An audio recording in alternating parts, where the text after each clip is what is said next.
Раз, один, два.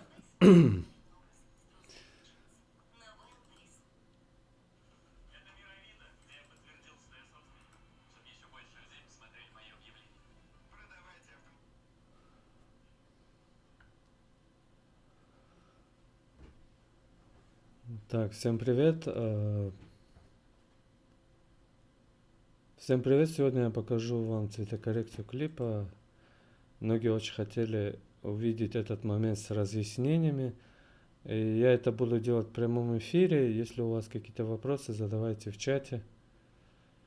Чат, секунду.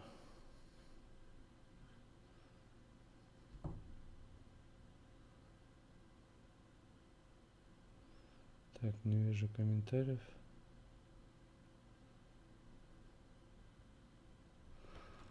Да, если вопросы у вас какие-то будут, задавайте в чате. И сейчас я просто возьму и удалю все фильтры, то, что я применил. И каждый клип буду красить и редактировать с объяснением, как это обычно я делаю. Ну, давайте Shift-Alt-F. Ну и для того, чтобы приступить вообще к чему-то, давайте послушаем характер музыки и посмотрим сам клип.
Всем привет, спасибо, что пришли. У меня вот такие внезапные трансляции бывают, поэтому я не люблю долго планировать что-то. Я как бы сейчас клип собрал, и я хочу сейчас вам это все рассказать, не делать из этого какого-то шоу, да. Я буду проходиться по клипу. Вы сейчас увидели, как я тяну пересветы, да, это пересветы на камерах Sony. Пересветы мы с вами вытянулись, сейчас будем красить клип. Покраска клипа делится на два этапа. Усложнять эти два этапа, наверное, мы не будем. Покраска это есть цветокоррекция и грейдинг. То есть цветокоррекция, само понятие цветокоррекция означает выравнивание баланса белого, насыщенности и контраста. Вот и все, что означает цветокоррекция. Плюс второй этап покраски клипа вашего, это есть грейдинг. Грейдинг это придание какого-то оттенка вашему клипу с помощью латов, я не знаю, других инструментов. Поэтому сейчас мы с вами, надеюсь, вы клип со звуком смотрели, я временно просто отключал микрофон. И сейчас мы с вами будем делать цветокоррекцию, но я не делю покраску клипа на вот эти два этапа. Я люблю одним разом все проходить и потом уже вторым разом делать проверку и коррекцию. Так, сейчас я отключу все ненужное.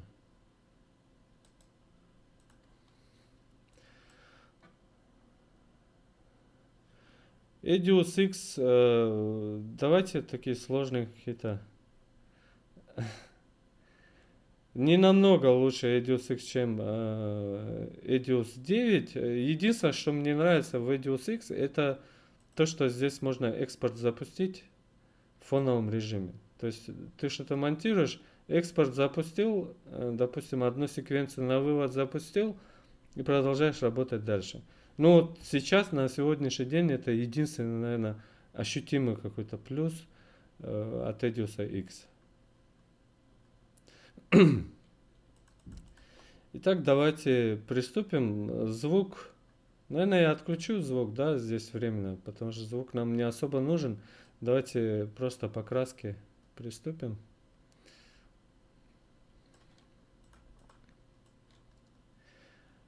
Ну, сейчас мы будем... Вот как правильно делать? Обычно сначала баланс настраивают, а потом контраст. А я люблю сначала контраст, потому что чем более контрастные оттенки, тем точнее ты можешь выставить баланс. Это как в влоге. То есть, когда ты снимаешь влоги, ты не видишь баланс, потому что картинка серая, да? Ну и, соответственно, сначала мы добавляем немного контраста, а потом мы можем поправить баланс.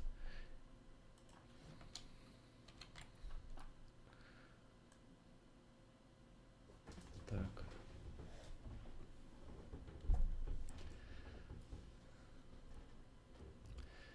Ну, корректирующего слоя здесь нет, это же не премьер. Вот смотрите, к файлам Sony я отношусь с таким скепсисом, да, каким-то. У них всегда средние тона, но сама картинка, она такая не сильно контрастная, и практически всегда приходится средние тона у файлов Sony вытаскивать, потому что они бывают, ну, такие средние тона провальные, несмотря на то, что мы снимали в стандарте. Это вот такой косяк есть у Sony.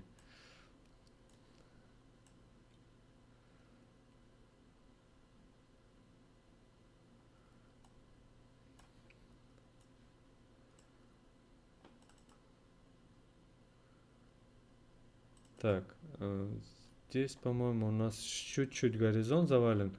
Как я определяю горизонт, если вы видите, вот эта рамка, она немножко завалена, поэтому правка горизонта это тоже есть коррекция. Конечно, можно было это сделать пораньше.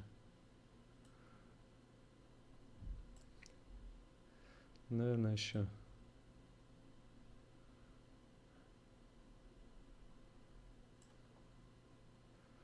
Вот где-то так.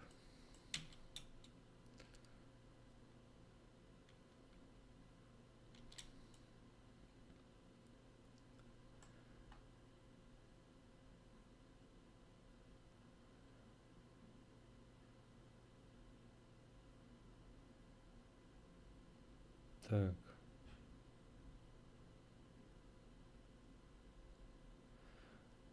Не 29 в 25 кадров нормально никак не переводится, только с изменением общей длины, наверное, можно перевести.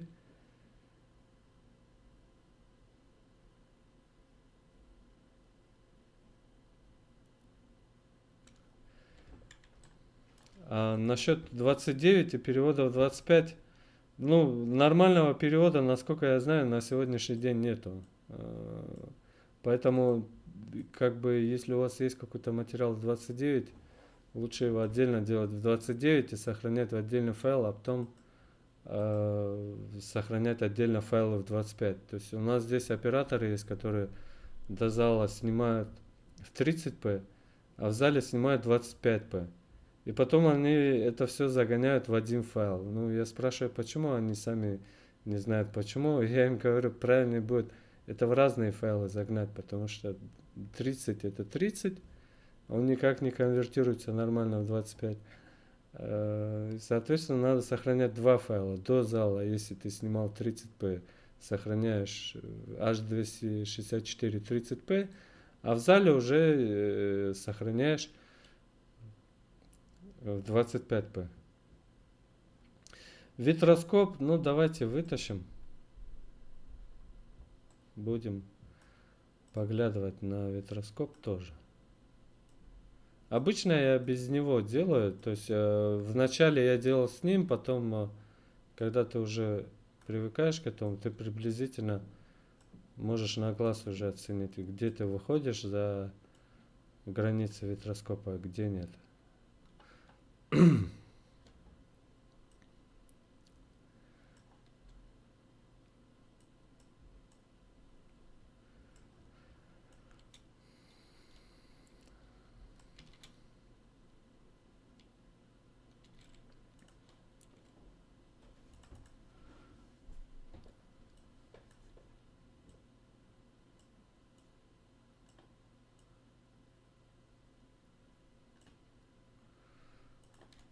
Так, у меня первые кадры бывают такие проверочные, вы видите, здесь баланс немножко разный. То есть стиль клипа, вот у меня как бы строится он вот именно на первых кадрах, и то, что я получаю на первых, я начинаю распространять как бы на весь клип. То есть основная коррекция идет у меня вот здесь с первыми кадрами, а потом эту коррекцию я просто подправляю на следующие кадры и все.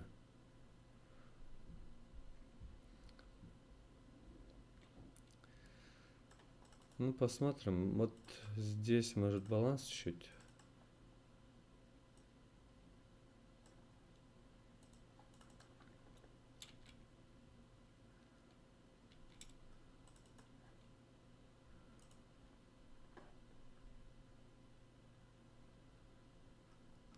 Да, белый имеет зеленый, это вот, я как уже говорил, не зеленый, а вот этот бирюзовый оттенок, это проблема камер Sony, с этим ничего не поделаешь. И потом здесь, вот смотрите, есть такая проблема у многих, многие не могут, вот здесь зеленый, здесь зеленый, здесь зеленый, да? Куча отраженного света, то есть солнце, отражаясь от вот этого зеленого ковра, она отдает вот этот зеленый оттенок, может отдавать на вот эти белые простыни, или как они называются. Поэтому вот отдельно избавиться от зеленого вот здесь будет тяжело. Вот, допустим, здесь, где больше прямого света попадает, а не отраженного, здесь еще можно как-то подогнать его. Белый, как белый сделать. А где идет уже отраженный свет, здесь зеленый вы уже как бы не поправите. То есть это все равно, что в комнате, где светит желтый свет, вы хотите вывести белый как белый, чтобы был. То есть вы это не сможете сделать, а если сможете, то весь остальной баланс, цвет кожи и так далее у вас все будет очень плохо. Поэтому зацикливаться, чтобы белый выглядел как белый, это, конечно, хорошо, но не всегда возможно.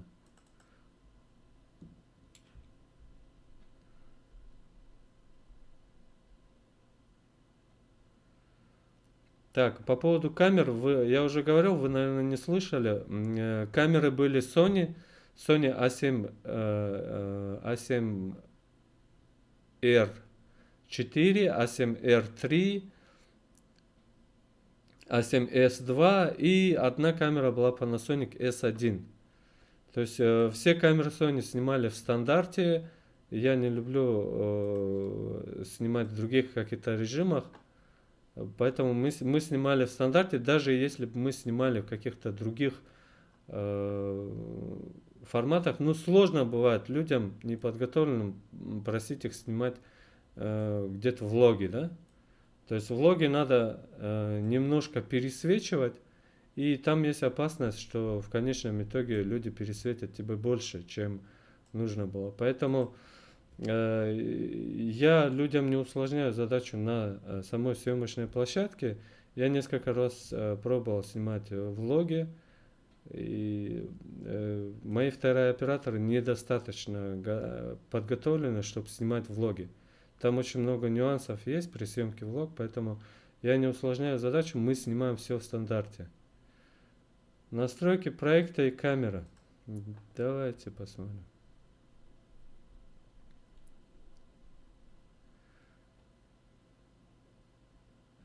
Так, проект у меня здесь очень сложный. Саму свадьбу я закончил уже. Давайте сделаем вот так. 4К 25p можем сделать в 10 бит, хотя Sony в 10 бит не снимала. Но тем не менее, если как бы я сейчас выставлю 10 бит, то там, где у меня будет краш оттенков, то есть когда оттенки начнут у меня сыпаться, 10 бит их все-таки немножко сдержит во время покраски. Поэтому красить все равно лучше вот именно в таком расширенном цветовом пространстве.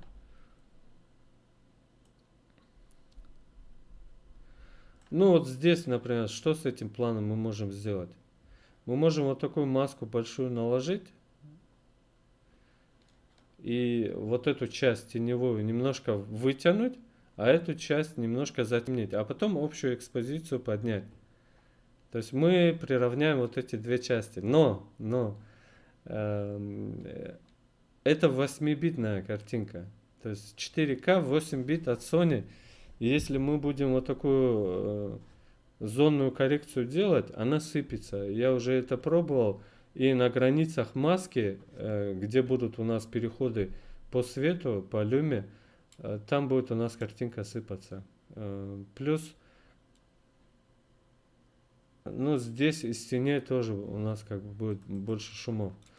Поэтому сейчас парочку кадров я просто накину цвет, посмотрю, как это все выглядит.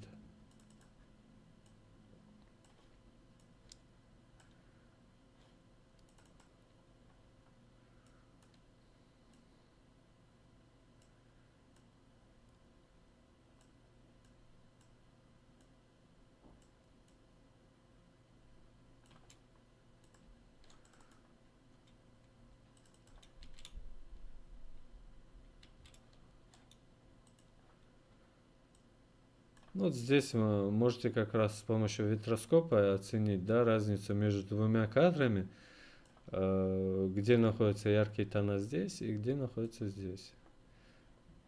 Соответственно, здесь у меня получается яркость, она выше.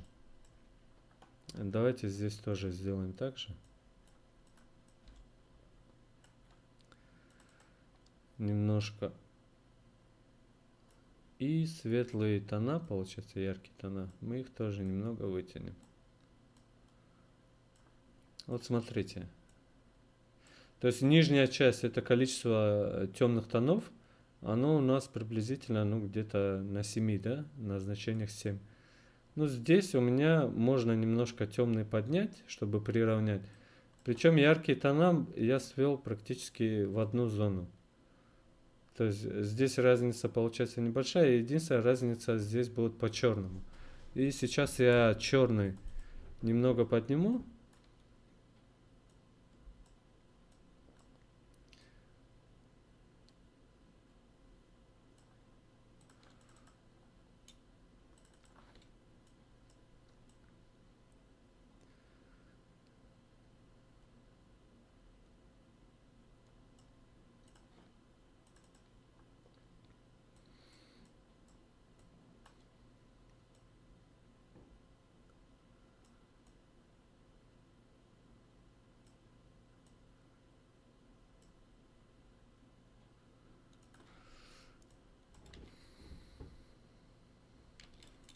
Так, идем дальше.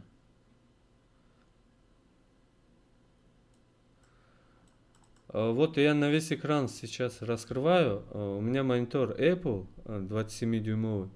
Вот здесь, например, пересветов нету. То есть, ну, как бы по гистограмме вы тоже видите. Если кто разбирается в витроскопе, да, ну, не гистограмма, а витроскоп. По витроскопу видно, что тут нету ни одной точки в пересвете. То есть, если вам кажется, что вот здесь у меня пересвет есть, значит, у вас монитор просто засвечен, и все, неправильно показывает. По витроскопу вы видите, что здесь вообще никакого пересвета, ни одного пятна нет.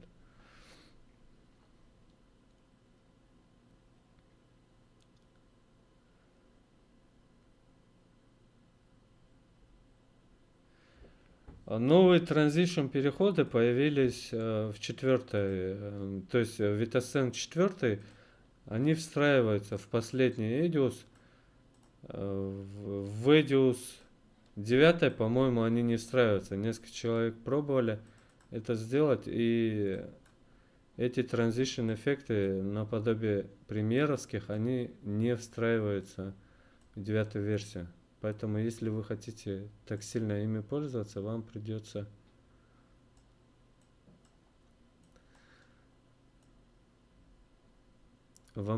установить EDIUS X.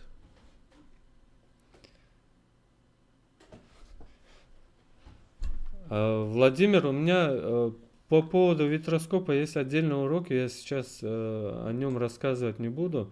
То есть в отдельном уроке я показал, как эта штука вообще пользоваться. Я сейчас просто делаю цветокоррекцию, то есть приемлемый контраст, насыщенность и яркость. Если вам интересна вот эта штука, витроскоп, посмотрите отдельный урок. Ну, не сейчас, можете немножко позже это сделать.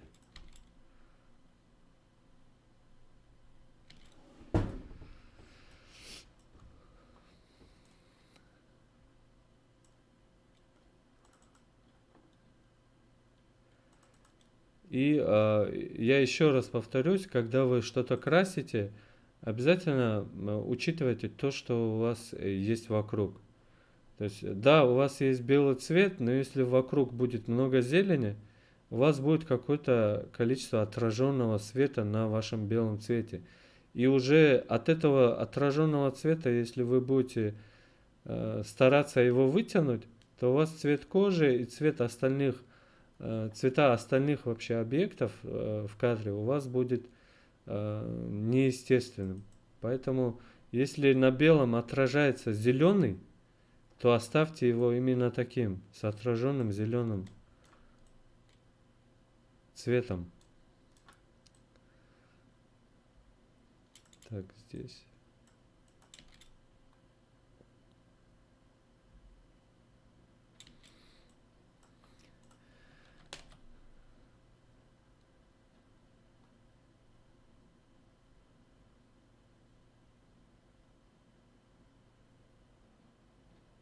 Edius AX взломанного нету, есть Edius 853.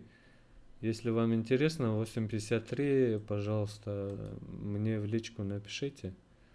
Я, по-моему, скидывал. В группе, в Телеграме. У нас есть отдельная группа в Телеграме, и там я скидывал Edius 853. Можете добавиться. Ссылка на Телеграм в шапке моего канала. Так, здесь у меня есть... Жутко бесит то, что в Edius X убрали функцию добавления рендера на таймлинию. То есть раньше я мог просчитать файл и добавить его на таймлинию. Сейчас есть только просчет, и вот он без этих. Но добавить вот этот рендер отдельно на таймлинию я не могу. Это, конечно, очень привычно было для меня.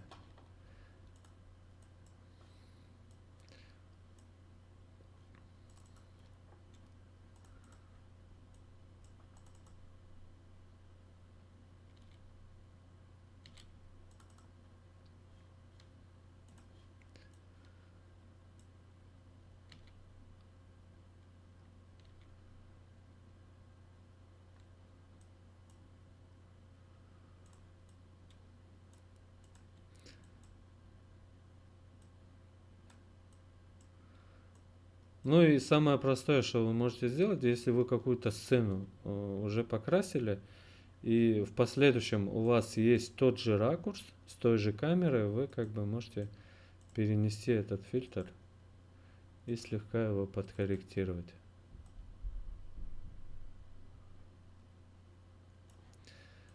Вот смотрите, два разных кадра. Здесь он теплее, потому что солнце выглянуло на какое-то время, а здесь уже такого солнца нет. То есть солнце за облаками, поэтому баланс чуть-чуть здесь меняется.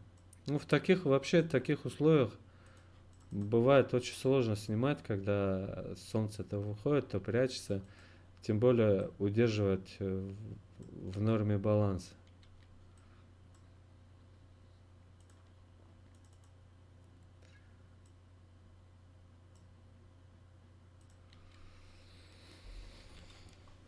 Так, у нас здесь много желтого, давайте уберем.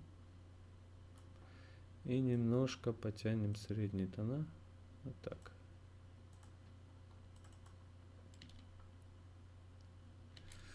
Здесь то же самое.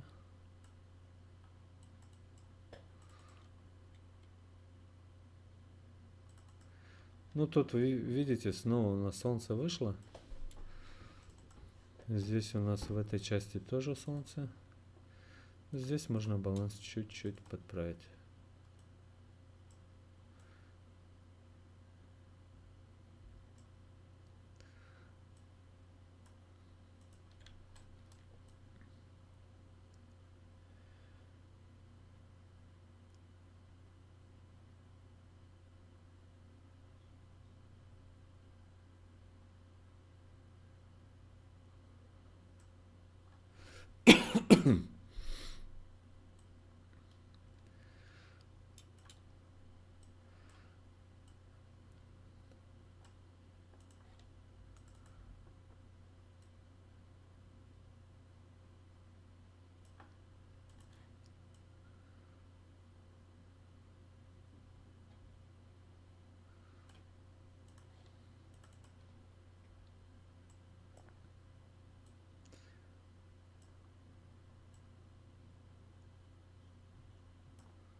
Так, здесь нам нужно средний немножко поднять.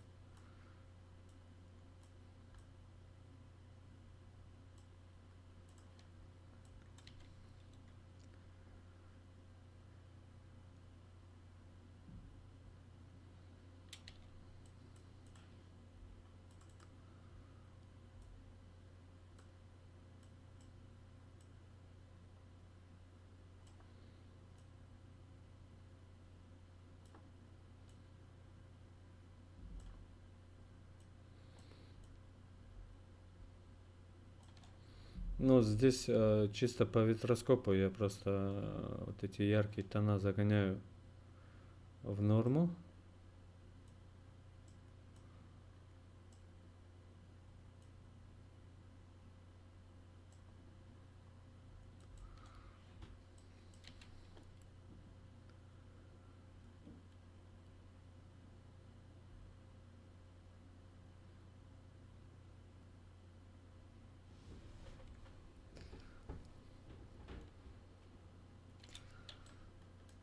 Пока зеленый, возиться с зеленым мы не будем, потому что вторым слоем сверху мы будем применять какой-нибудь лад. Мы подберем какой-нибудь лад и будем уже вместе с латом придавать нужный оттенок. Так, вот здесь посмотрим. Здесь не очень нравится, что вот эта штука у меня не в центре. Давайте попробуем ее загнать в центр.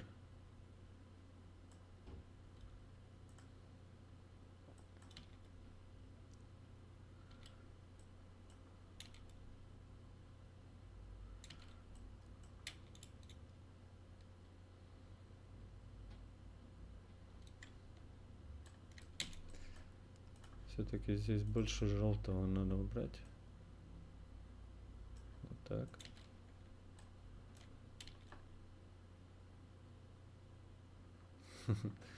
Ну давайте я еще раз включу вам клип полностью. Только бы мне потом не забыть.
По поводу клипа можно, конечно, тут какие-то сцены усилить. Обычно я как делаю? Ну, мы сейчас о сборке клипа не говорим, хотя сборка клипа это тоже очень интересное занятие, да? Допустим, как я делаю, давайте вкратце я вам расскажу. Вы делите клип на части, на блоки, да? То есть, где есть звуковые какие-то тактовые переходы, где можно сделать акцент, допустим, барабанная дробь или резкие скачки музыки и так далее. Вы делаете пометки на этих частях музыки, и вот на этих частях музыки вы делаете свои какие-то акценты. То есть либо переходы между сюжетами, либо какие-то интересные транзишены туда применяете, либо другими какими-то монтажными стыками, путями усиливаете этот момент. Допустим, клип собирается, первый ряд клипа собирается очень быстро. То есть вы приблизительно разделяете клип на части, и дальше вы должны уже в голове скомпоновать себе клип так, чтобы людям было интересно. То есть со всем материалом я знаком, я знаю, где я могу подобрать кадры лучше, чем они здесь есть в клипе, да, но на это нужно дополнительное время. И первый ряд клипов на музыку я кладу очень быстро. То есть я приблизительно прикидываю, что здесь у меня будет вступление, что здесь вот тактовый переход, у меня идет переход на невесту, на дом невесты. Здесь у меня идет тактовый переход, вход жениха, тут и как раз такая более торжественная музыка. И, соответственно, вот здесь у меня есть переход, здесь у меня идет переход как раз на вот эти динамичные танцы.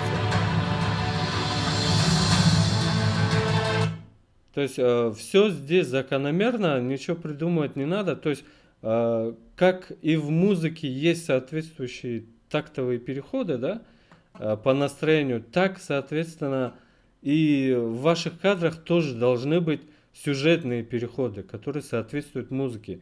И если вы будете подчеркивать достоинства музыки, то есть правильно накладывать нужные на нее кадры, то всем будет казаться, что вы правильно подобрали музыку для клипа. Но если у вас будут не синхронизации между звуком и видео, то есть если музыка идет, допустим, с какими-то переходами, а у вас там один общий кадр, то людям будет казаться, что вы просто в музыку не попали, да, что вы неправильно подобрали музыку. Здесь вот такой есть момент. И очень часто мне раньше говорили, что я очень хорошо подобрал музыку. А я всегда это объяснял, ну, я не объяснял это клиентам, я людям говорил, что я просто правильно подбираю кадры под музыку. Даже если музыка может быть не айс, но ты правильно подобрал нужные кадры под эту музыку, то у тебя клип твой примут и скажут, что ты сделал хорошо. Вот смотрите, мы делаем, я быстро накидываю первый ряд, то есть здесь приблизительно жених я могу в разброс накидать, то есть для этого клипа я сначала собрал конец, вот от этой части до конца. Я быстро все накидал, вторым рядом я делаю усиление кадров, то есть какие-то кадры, то есть я же со всем материалом знаком, где-то кадры, которые я считаю, что они лучше, чем кадры на нижнем ряду, я их усиливаю просто кадром сверху.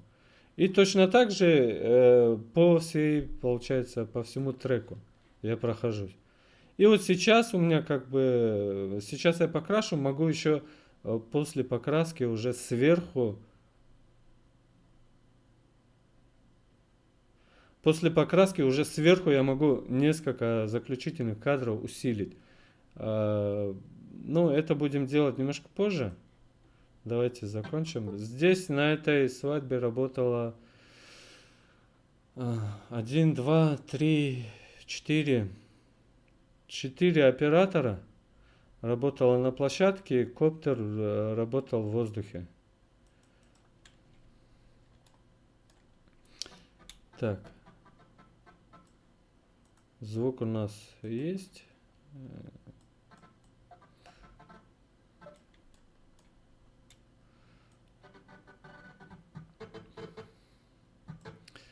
Ну, здесь не крашеные кадры с коптера. Давайте их тоже покрасим.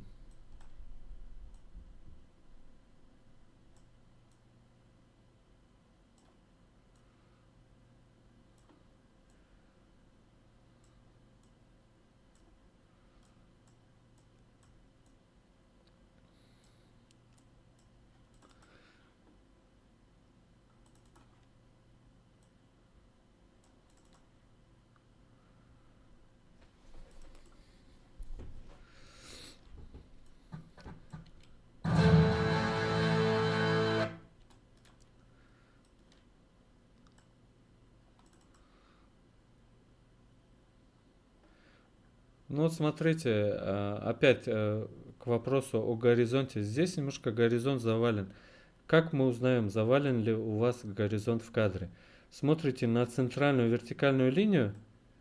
То есть вот линия дома, она слегка завалена, получается, справа налево. И сейчас я вот этот горизонт выровняю. Есть небольшой завал, то есть вот этот завал горизонта я всегда очень хорошо чувствую. Особенно в чужих съемках.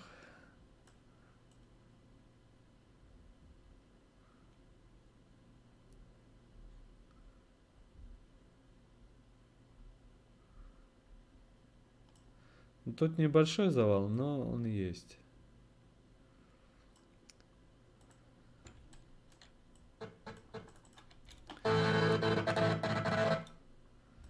Да, еще можно было немножко.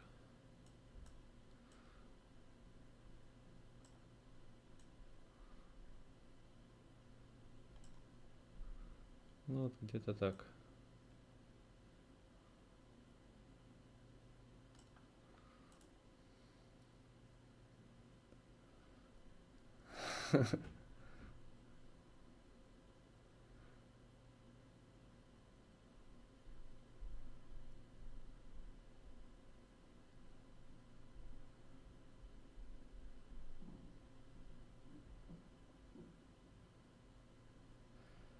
В помещении еще не красили Дюба. Сейчас как раз дальше будут уже в помещении у нас кадры. Частота звука, ну, частота звука обычная, да, на камере какая частота идет. В зале-то у нас писал Zoom, там 48 килогерц, 24 бита, насколько я помню.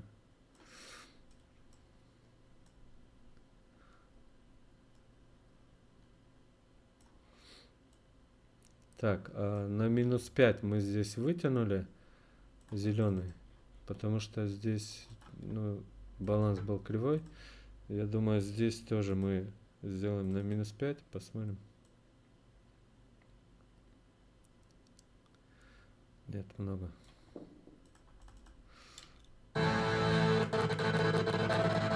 Вот, сейчас у нас горизонт как бы ровно получается. Насчет суммы, я не хочу озвучивать суммы сейчас в прямом эфире. Ну, в личку я вам назову, если вы напишите мне. То есть я сумму не скрываю, я могу вам всем прайс свой выслать, и вы с ним ознакомитесь. Так что просто здесь в прямом эфире, где имеет свободный доступ всем подряд, не хочу назвать.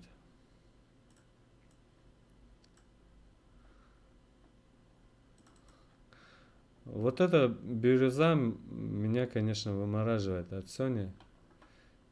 Очень не нравится. Как бы в A7R3 с цветом в помещении, в других местах проблем никаких нет, но как только вы в кадре у вас появляется небо, и идет вот такая бирюза мерзкая. Вот, и с ней уже ничего не сделаешь. Как бы ее можно обесцветить, да, но тут уже пересветы вот такие глухие, ты их не вытянешь, несмотря на то, что здесь. То есть там уже потеря идет.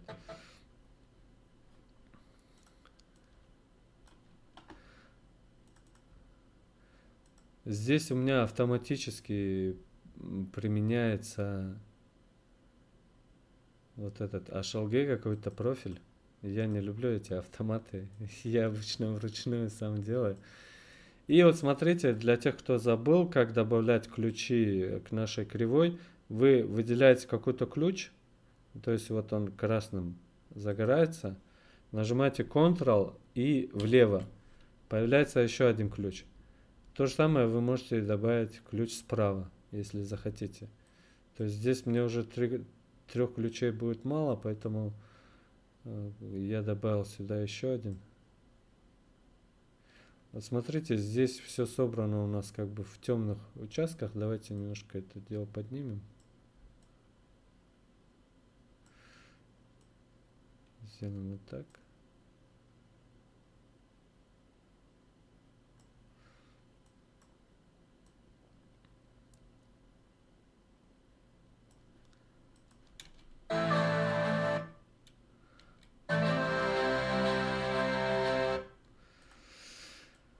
Вот пошли кадры в доме.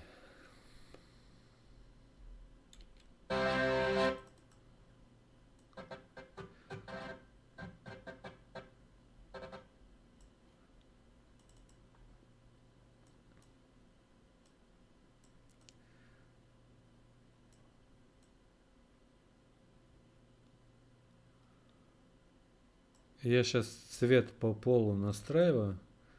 Вот смотрите, у меня вот с этой стороны, вот отсюда, отсюда бьет, вы видите, свет. И вот этот свет, который на передней части платья, он получается вот за счет этого источника. И вот смотрите, тени от люстры, это тоже за счет вот этого источника. То есть без них мне пришлось бы поднять экспозицию и еще больше, и здесь у меня пересветов тоже было бы как бы еще больше.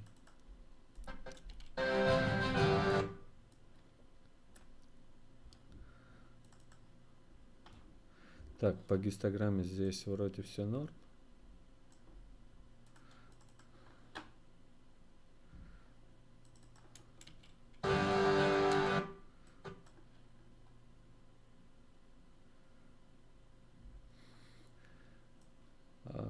Камеры здесь Sony.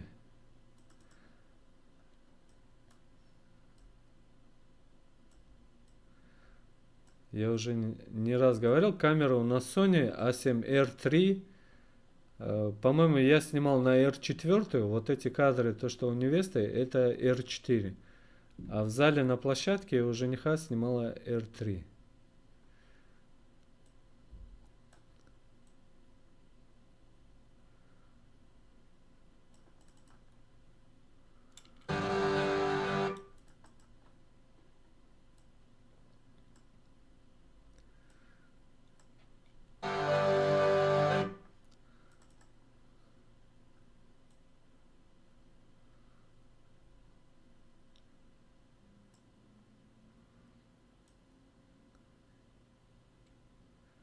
Так.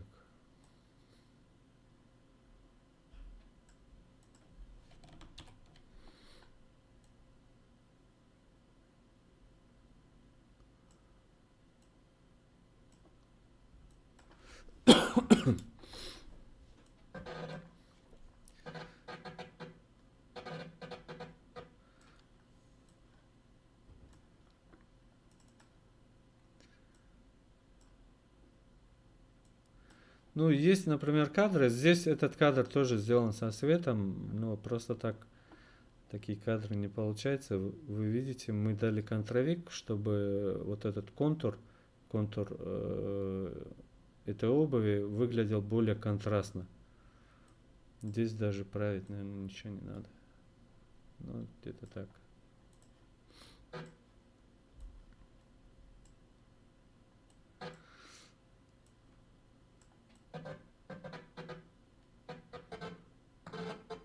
Вот кадры с невестой.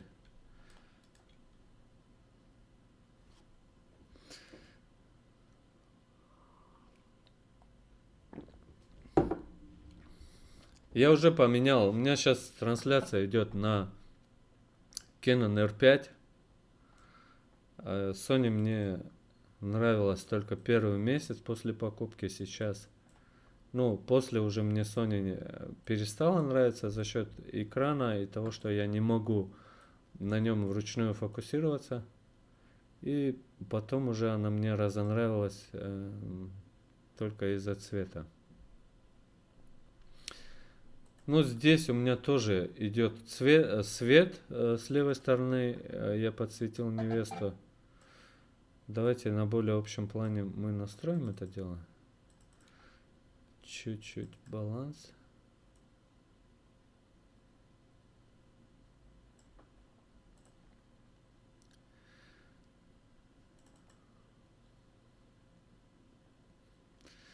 Ну, баланс, контраст и насыщенность. Чуть-чуть. Как будто...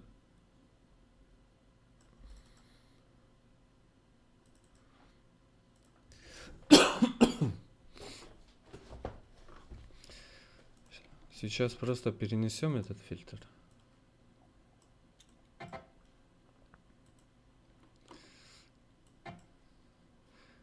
Чуть-чуть есть пики. Давайте их загоним на место.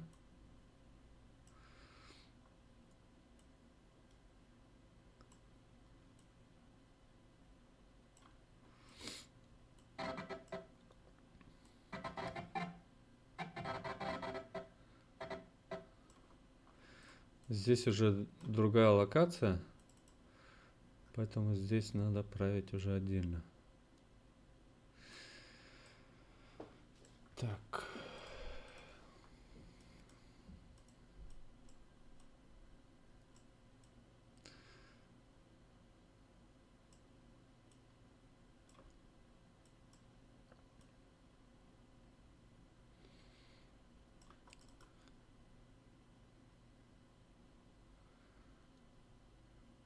Ну вот то, о чем я вам говорил, допустим, комната желтая, свет здесь желтый, он реально в этой комнате здесь очень желтый свет.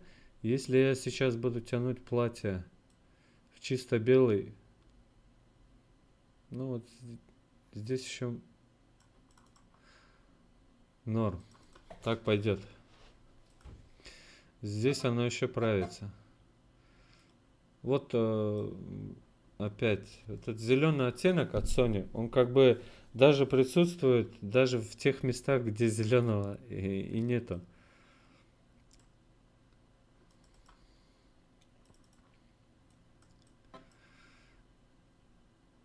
Раз, два. По гистограмме чуть темный оттянем вниз. Так, сделаем так. Добавим еще один ключ.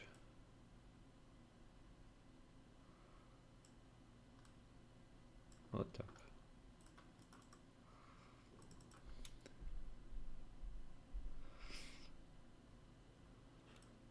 На стоке я пока не снимаю. Времени нет. На стоке много времени нужно уделять.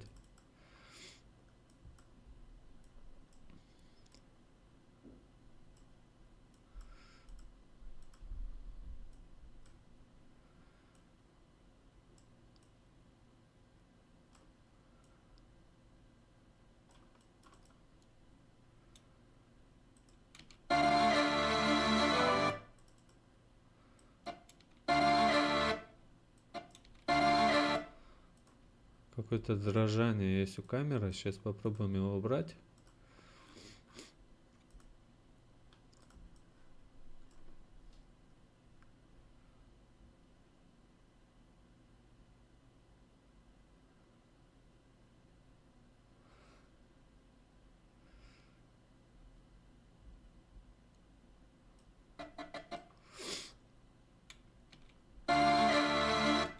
Ну, чуть-чуть мы сгладили вот это движение.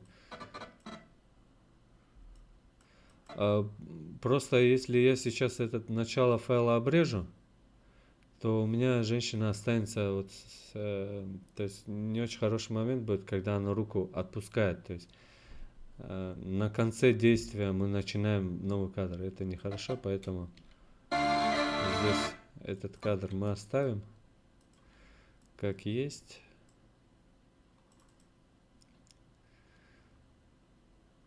Чуть-чуть зеленый здесь уберем.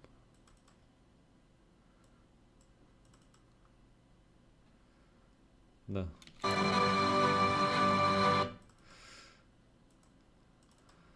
Жестко зеленый свет. Так. Сюда.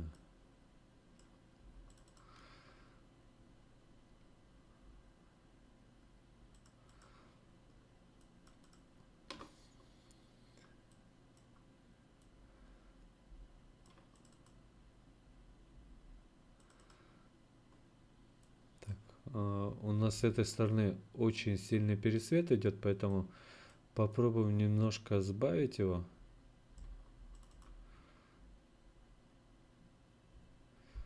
Ну и что мы можем здесь сделать? Тут на стене ковер, здесь отец невесты изображен. Мы можем вот этот пересвет просто обрезать немножко, то есть он слишком много внимания на себя привлекает, и я просто увеличу кадр и подвину его немножко сюда, мы обрежем пересвет. Вот, где-то так, давайте еще немножко. Так.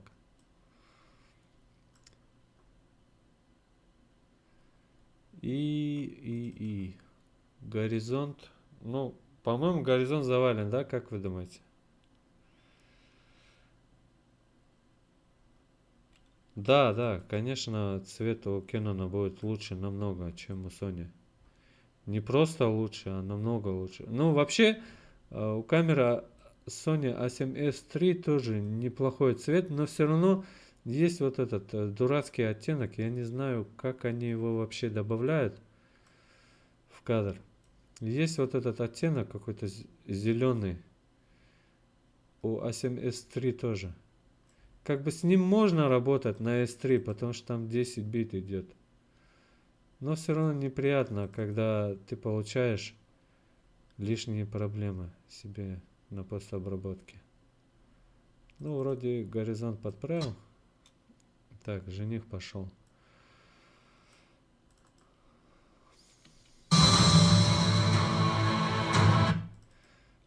Вот вам зеленый свет от Sony.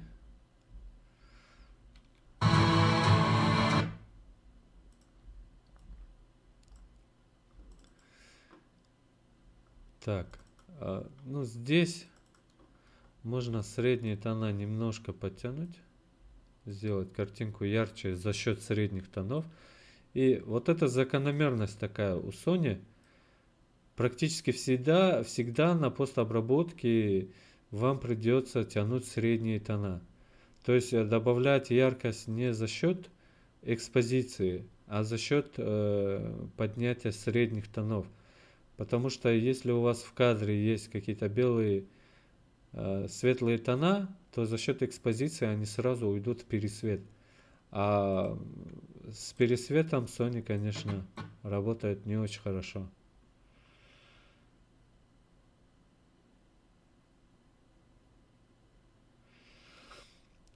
Ну, если A7 III и Canon R, ну, все же зависит от того, как вы работаете. Если вам нужно ISO, то, наверное, A7 III. Если вам нужен цвет, и вы не поднимаете ISO слишком высоко, то, наверное, Canon R. Все зависит от ваших навыков. И я как бы год отработал на Panasonic GH4, я справлялся в пределах 400, то есть не 400, 640 ISO у меня было. И вот эти 640 ISO мне хватало. То есть у меня были светосильные объективы, и я с ними справлялся, никаких проблем я на съемке не чувствовал. То есть здесь для меня уже как приоритет был цвет, а не ISO. Так. Поэтому если вы можете справляться с, допустим, предельным ISO 3200, то Canon R. Если вы часто задираете выше 3200, тогда лучше Sony A7 III.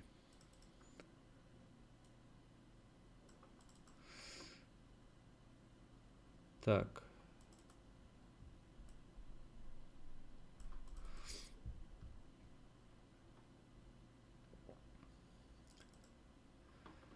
Что-то мне почти везде кажется, что горизонт завален.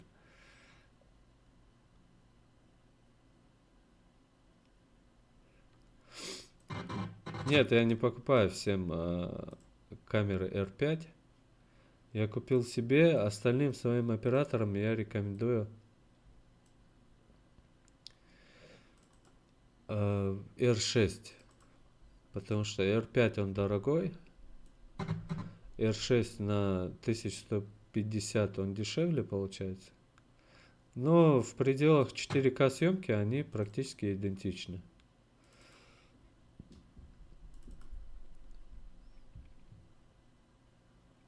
Ну вот смотрите, вот здесь момент такой получился, да? Как бы пересветом мы загнали насколько смогли, то есть проявили их. И теперь нам нужно поднять яркость, а не увеличивая пересветов. Это делается только за счет средних тонов. То есть мы сейчас будем поднимать яркость вот этого кадра. Мы даже с вами можем поднять яркость. Давайте посмотрим длину кадра.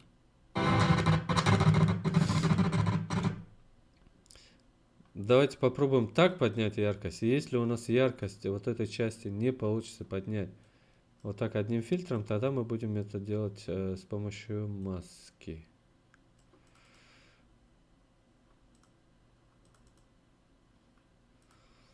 Так, что у нас здесь?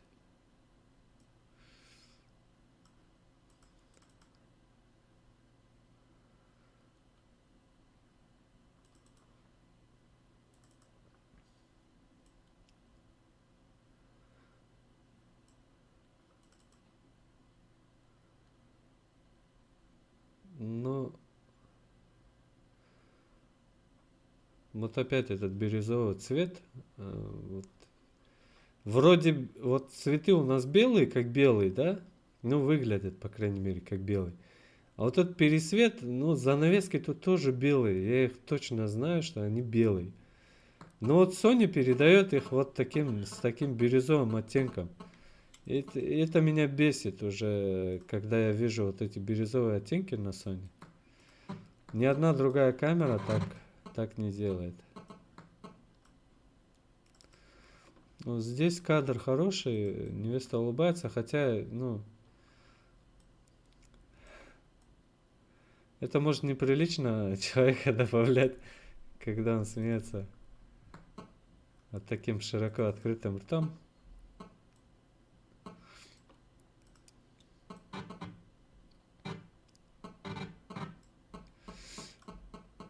Так.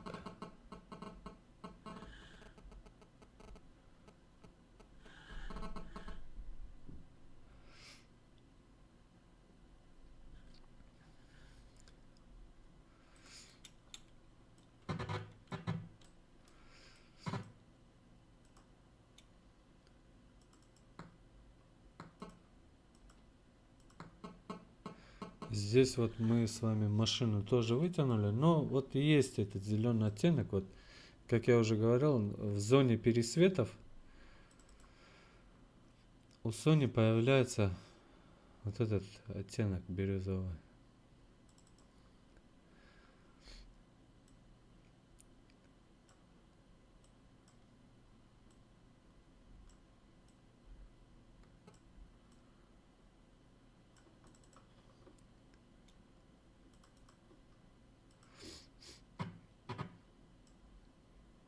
А здесь тоже у нас в движении есть пересвет. Так, где у нас был этот кадр?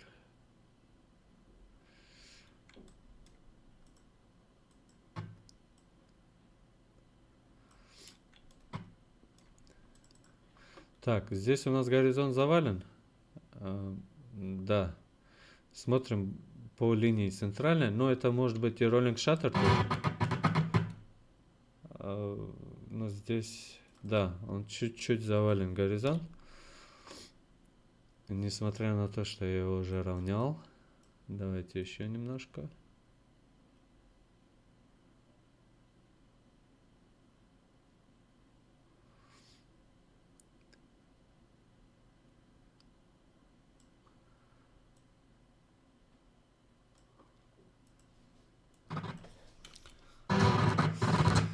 Так, пересветы мы в этом кадре тоже убрали. И вот смотрите, у нас темного много. Сейчас средние немножко поднимем. Вот так.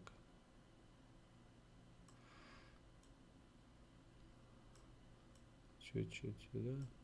Чуть-чуть насыщенности. Немножко черного немножко добавим.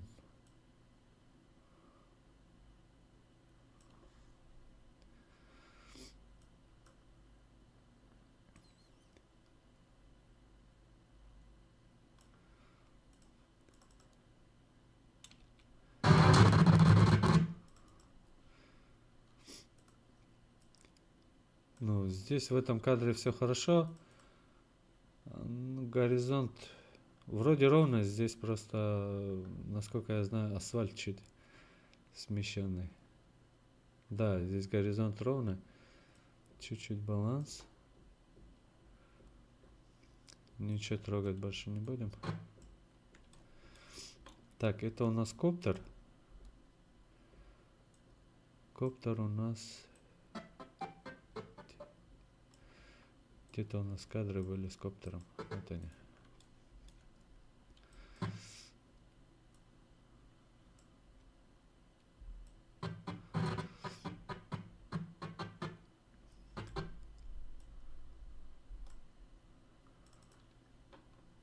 Так, здесь у коптера тоже был заваленный горизонт.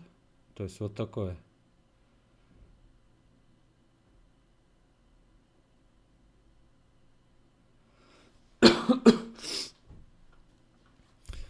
Fuji, в общем, она неплохая камера, но если...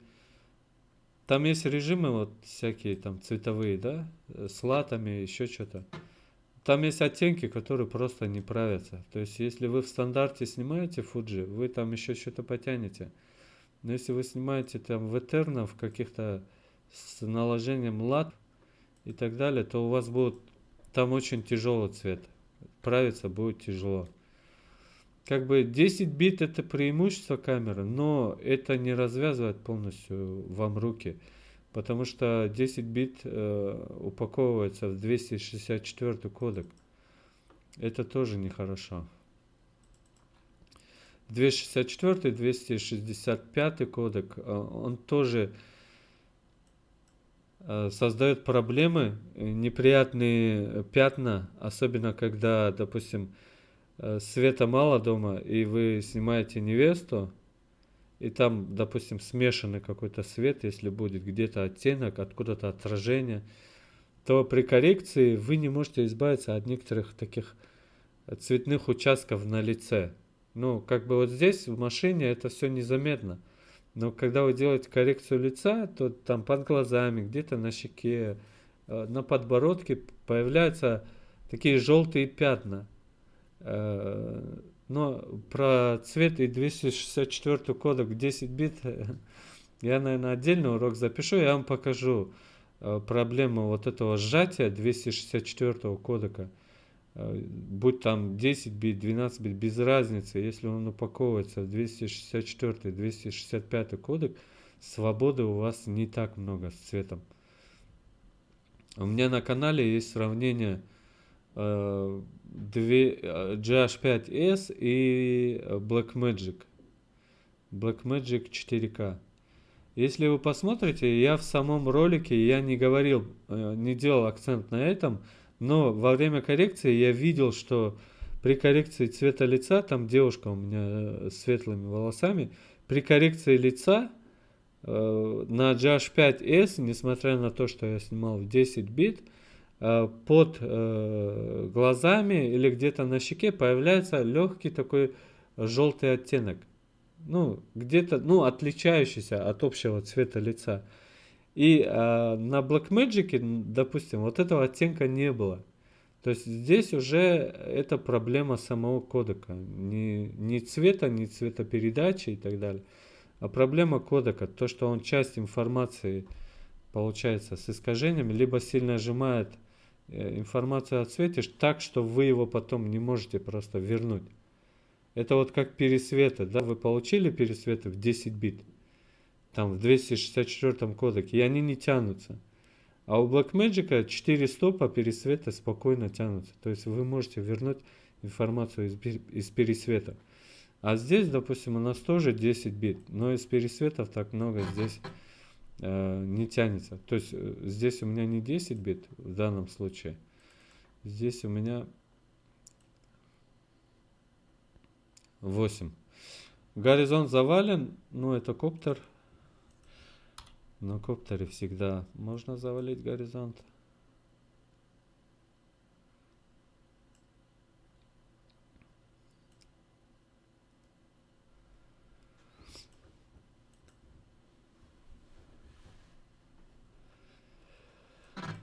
Из похожести цвета, вот я скажу, что Panasonic, допустим, цвет под Canon подгонять очень легко. Sony подгонять чуть сложнее бывает. Ну, как бы в общем картинку можно подогнать. Но в деталях каких-то, допустим, вы все в общем по цвету подогнали, а цвет, допустим, пиджака тамады не получается подогнать. То есть, если вы начнете гонять цвет пиджака тамады, у вас все остальное будет разниться по цвету. То есть, такие проблемы сведения цвета Sony с Canon есть. Но Panasonic и Canon сводятся очень хорошо, как будто бы они снимают в одинаковом цветовом пространстве, никаких проблем со сведением Panasonic и Canon нет.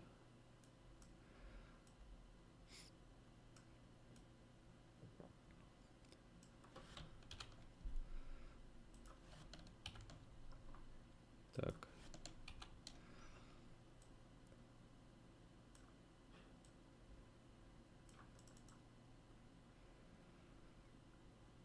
Ну, кто-нибудь чувствует перешарп здесь? Я вот чувствую дикий перешарп. Вот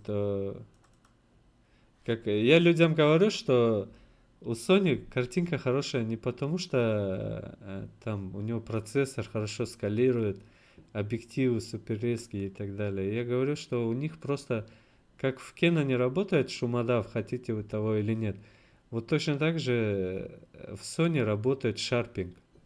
Я вот это просто чувствую, да, вот на этих местах. Тут программно очень сильно шарпинг работает в Sony. И поэтому у Sony практически всегда на различных камерах, будто там VHS и так далее, они всегда, Sony камеры, славились именно шарпингом, резкостью.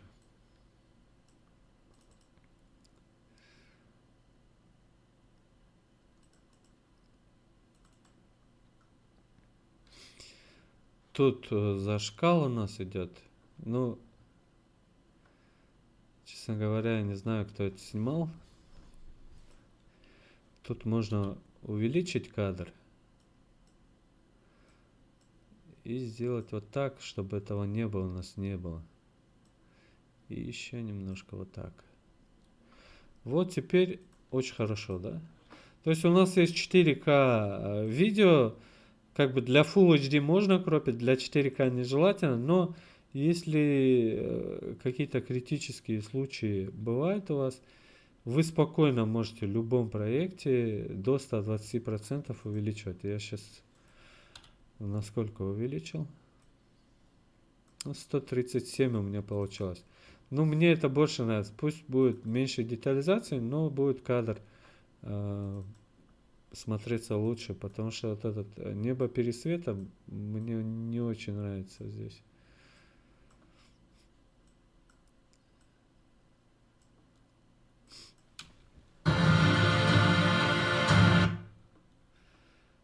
Так.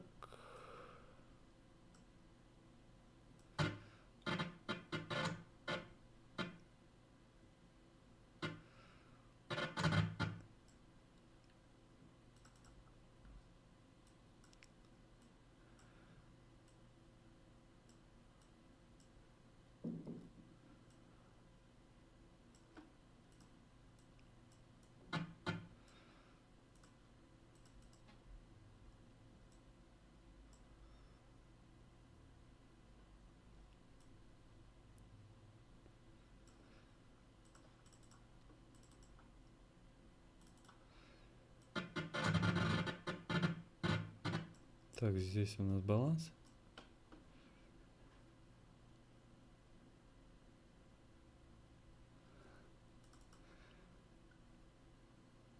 Привет, Владимир. Да, вот мучает тут клип.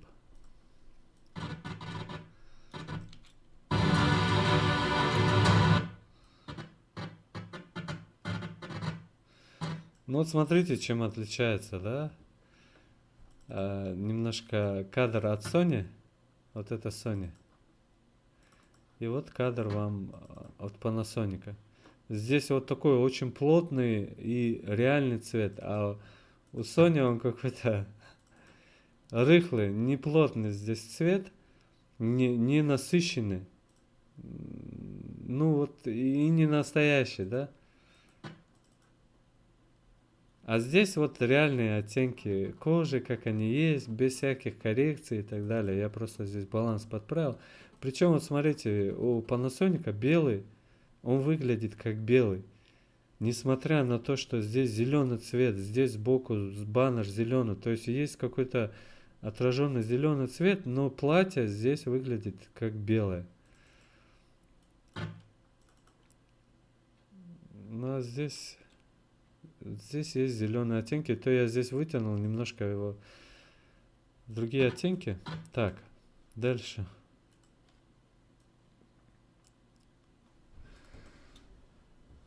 Коптер.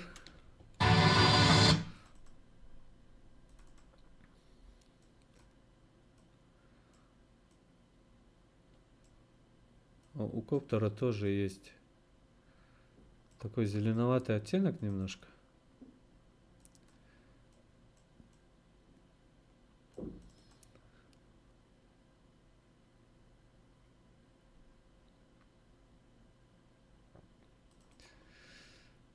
Насыщенность чуть приберем.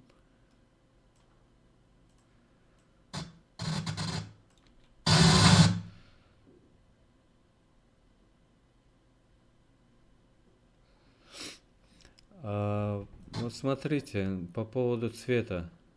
Я уже говорил, они приблизительно одинаковые.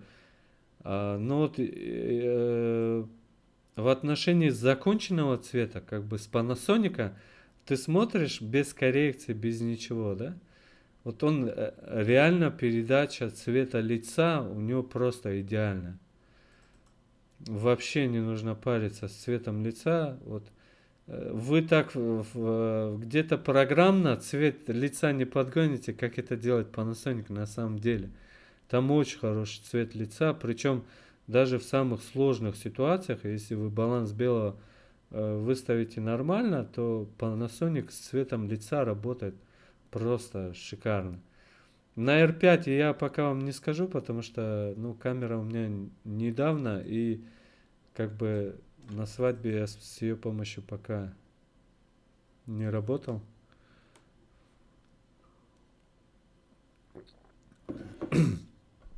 Но должно получиться что-то схожее с Panasonic у R5, потому что Canon, Panasonic, они по цвету схожи будут. Так. И вот здесь начинается такая сложность, да, вот смотрите, тут, как я уже говорил, солнце заходит, выходит, баланс меняется. Так, здесь я не буду ничего трогать, накину еще один фильтр.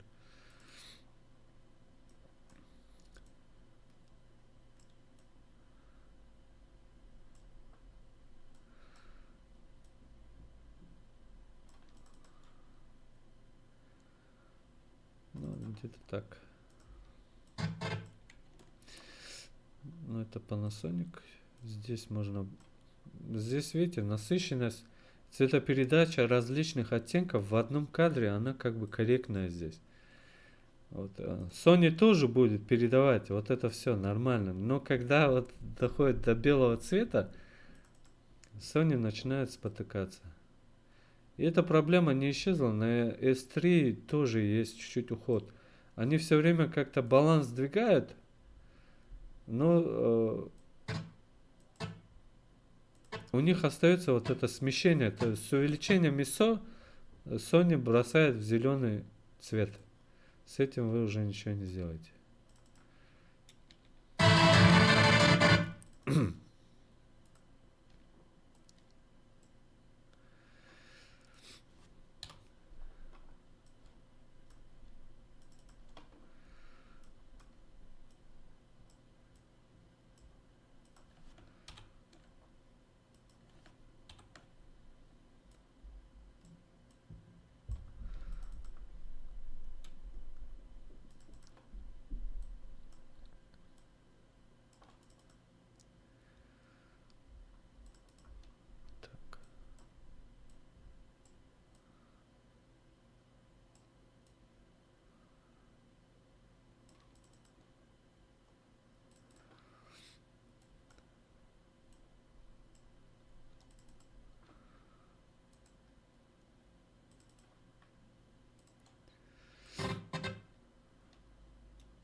Движение руки невесты.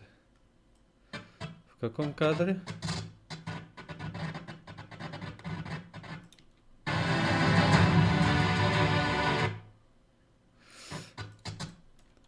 Ну, потом. Движение уже будем править потом. Здесь вы видите баланс разный у нас. Сейчас мы в соседних кадрах подгоним баланс и будем их раскидывать уже на остальные кадры.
Здесь в этом кадре красного много получается. Ну, вот где-то так. Да.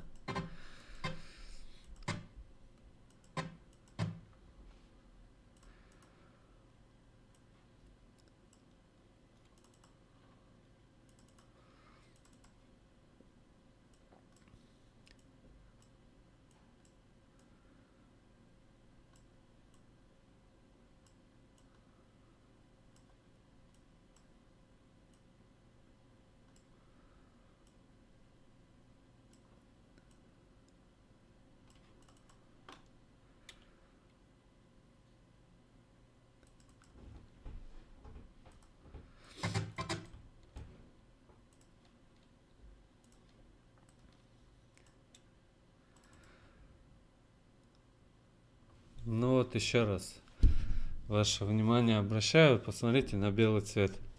Насколько он здесь как бы на Panasonic, не на Panasonic, на Sony, он не чистый. То есть для большинства видеооператоров они вообще это не замечают, они как бы для них это норма. Когда вопрос доходит до правильной цветокоррекции, то вот с таким белым цветом делать какую-то детальную цветокоррекцию, ну, смысла нет.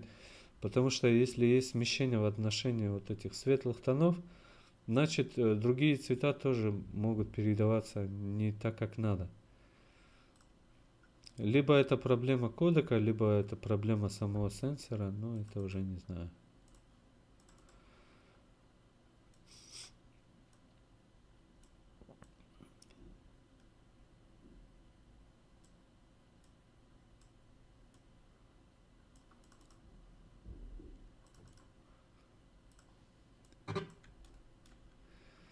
А вот это Panasonic. То есть на Panasonic, кроме как поправки баланса, вообще ничего не надо делать. Никаких средних тонов и так далее. Просто баланс выровнял. И насыщенность в порядке. И как бы динамический диапазон, пересветов практически нет. Цвет в порядке. Контраст в порядке. Ничего не трогаешь. А с Sony надо заморочиться. Так. Ну вот быстрая коррекция — это когда вы несколько планов как бы откорректировали, и если вы по балансу снимали одинаково, то вы можете цвет с этих планов перекидывать на последующий. То есть съемка с крана и фильтр с крана я просто перекидываю, и все, и слегка его могу поправить.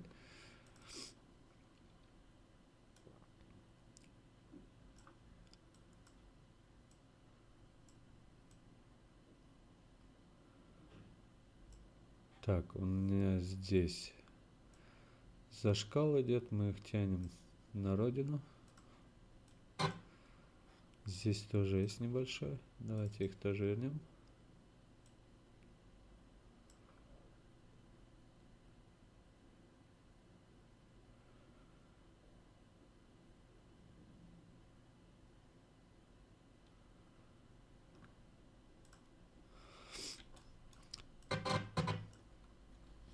Вообще я с камер Sony позиционирую как камеры не для вот каких-то фэшн-съемок, свадебных съемок. Ну, не свадебные они камеры. Потому что там оттенки сами по себе грязные на Sony. То есть здесь еще более или менее естественного света много. И вот это лицо, цветопередача лица, все остальное как бы выглядит хорошо.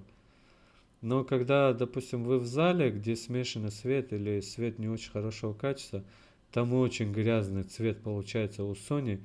Практически всегда нужно добавлять насыщенность, потому что, ну, реально у него шумы сами по себе, э, получается, они не цветные, темно-серые шумы.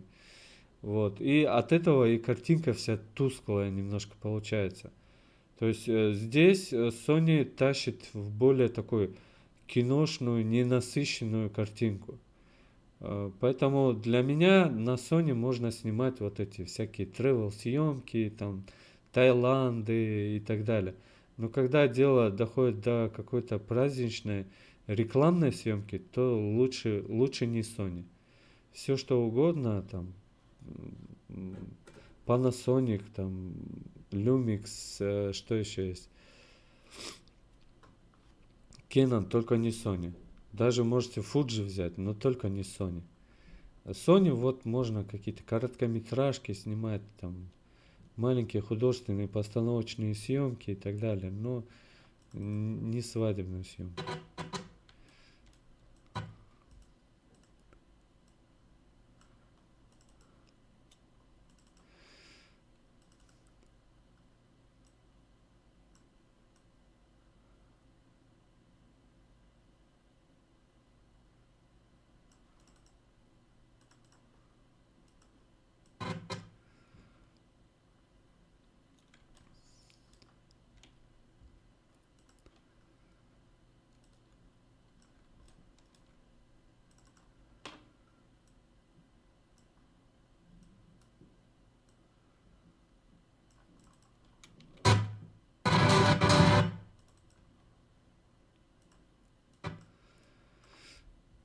Ну, вот такие планы, например, красить смысла нет. Ну, что ты здесь покрасишь? Их просто оставляем как есть. Ну, и если хотите, можете там контраст немножко и насыщенность. Ну, сдвиг по цвету здесь 8 бит, какой-то сдвиг сделать, что небольшое смещение по цвету уже идут артефакты.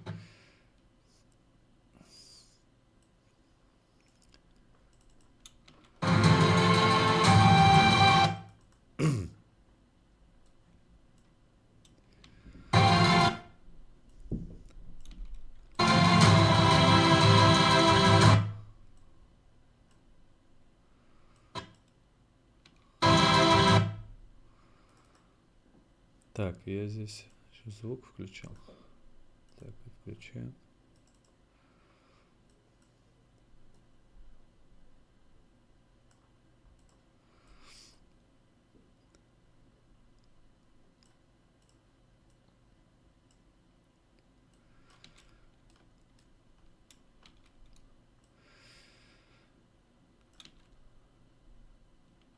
Так, вот смотрите, что я здесь сделал. У меня здесь оператор, получается, второй попадал.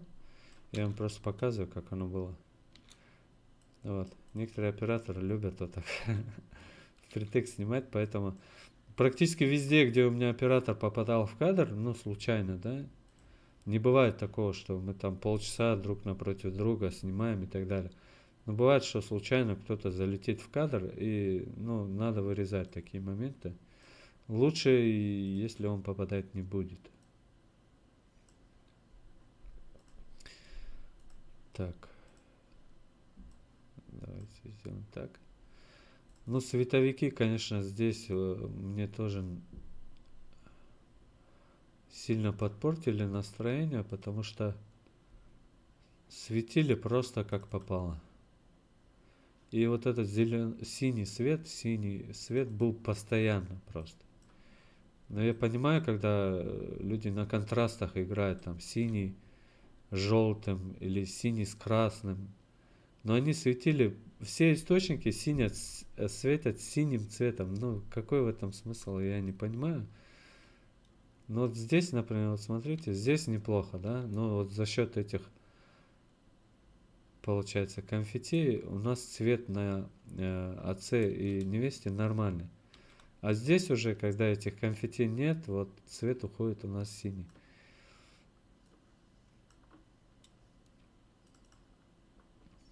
Так, вот здесь можно уже... И по кадрированию... Так.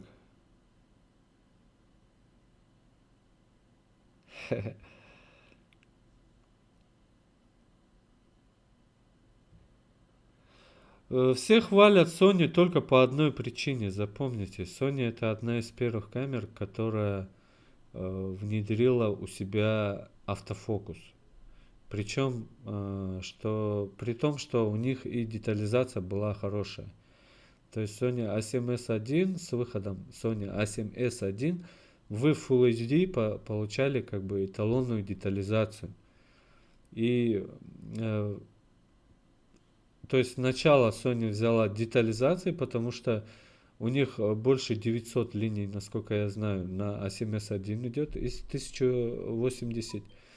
А на марках шло, на марке втором 650 линий было из 1080. И 750 было на третьем марке.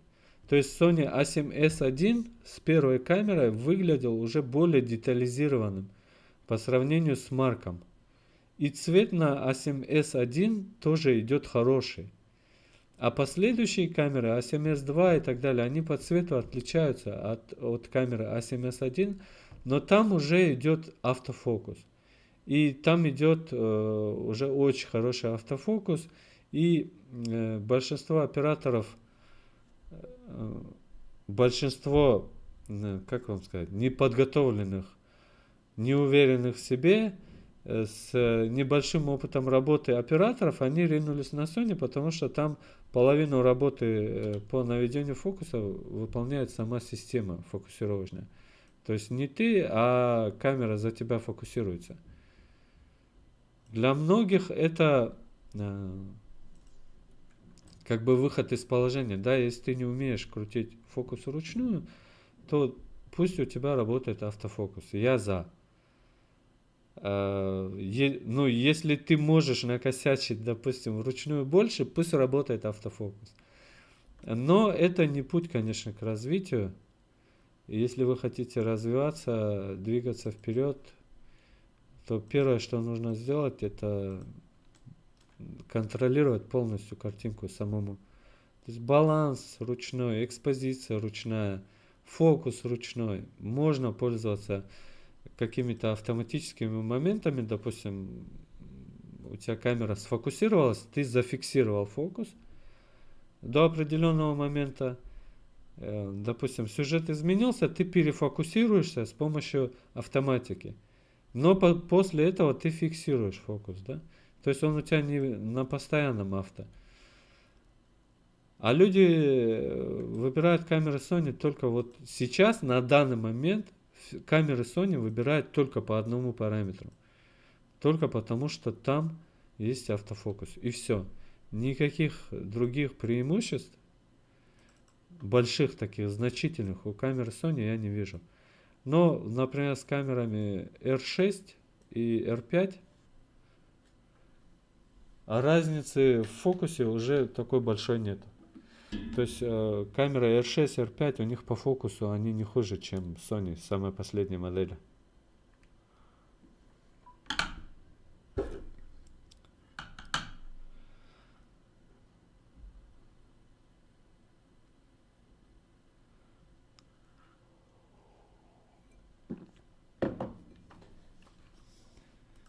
А большинство операторов, плюс еще в пользу Sony скажу, что ввиду того, что люди не очень разбираются в цветокоррекции и не хотят с этим париться, как это делаю я, в самой монтажке, то есть подгонять цвета с различных камер, то, соответственно, если большинство камер на рынке Sony, все остальные тоже будут брать камеры Sony. И вот эта цепочка вот такая вот заразная тянется. То есть у него Sony, у того Sony, и я возьму Sony. Все.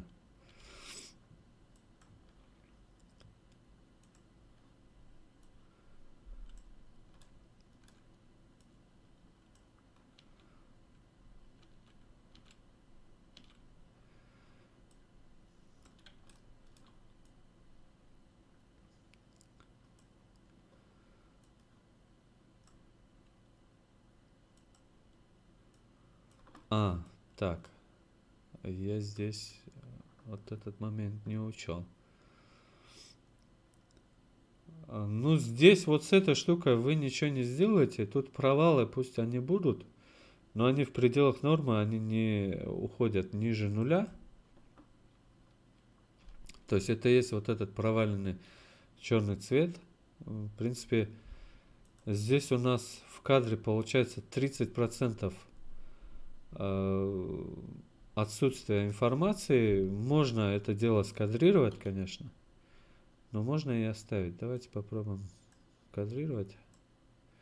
Нет, не очень хорошо будет выглядеть. Вот эти линии будут упираться в угол, резаться. Ну, это... Как по мне, вот этот кадр так смотрится лучше, чем если мы его кропнем.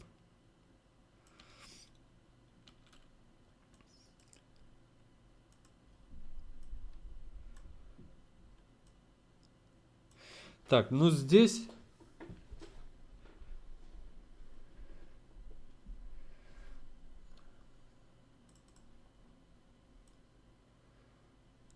Мне вообще разницы нет, на какую камеру снимать. То есть я снимаю на Sony, пока у меня R5 не было. Я брал в аренду разные камеры, и S1, и GH5S, и Sony. Sony не лучше. Вот если бы она хоть чем-то лучше была, я бы вам сказал, мне не жалко.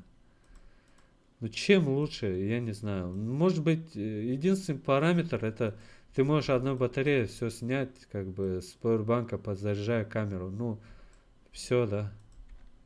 И оптика у Sony хорошая. Ну, это да, это есть, с этим не поспоришь. Но насчет цвета, для фотографий никаких проблем не будет, потому что весь вот этот кривой цвет я видел, как корректируют фотографии Sony. Там очень большой динамический диапазон, очень крутые возможности по возврату вот этих пересветов у Sony есть. Но это все в RAW, и это все для фото. Но как только вы переходите в режим видео 8 бит, то тут один трэш. Просто Sony как начинаешь что-то тянуть, просто сыпется. Вот смотрите, вот чуть сложная сцена такая. Может быть, здесь и ISO было больше, да? Просто я с Sony уже сколько? Около 2 лет я снимаю на разные камеры, в том числе и на Sony. Но вот Sony 4К в 100 мегабит не тянется. То есть чуть-чуть ты его потянешь, и он сыпется у тебя, и все. И ты с этим ничего не поделаешь. А вот Panasonic 4К 150 мегабит тянется очень хорошо. И нет там вот этих разложения пикселей. Тянется очень хорошо Panasonic.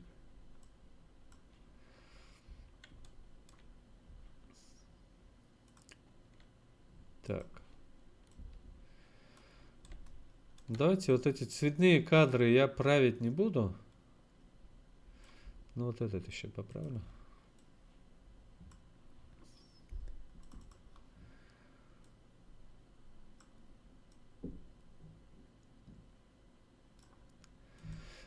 Цветные кадры, то есть вот со светомузыкой я править не буду, потому что Мы все равно будем сейчас накидывать какой-нибудь лад и прогонять весь клип по лату сверху.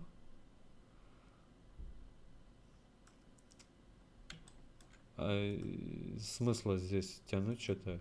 Это все будем уже делать вместе с латом.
По времени съемки, во-первых, это надо включать время. Во-вторых, то есть по синхронизации вопрос у нас. Как в Edius синхронизировать по времени съемки? Выделяете файлы, правая кнопка. Ну, если у вас не Edius 9 и 10, то это делается вот так.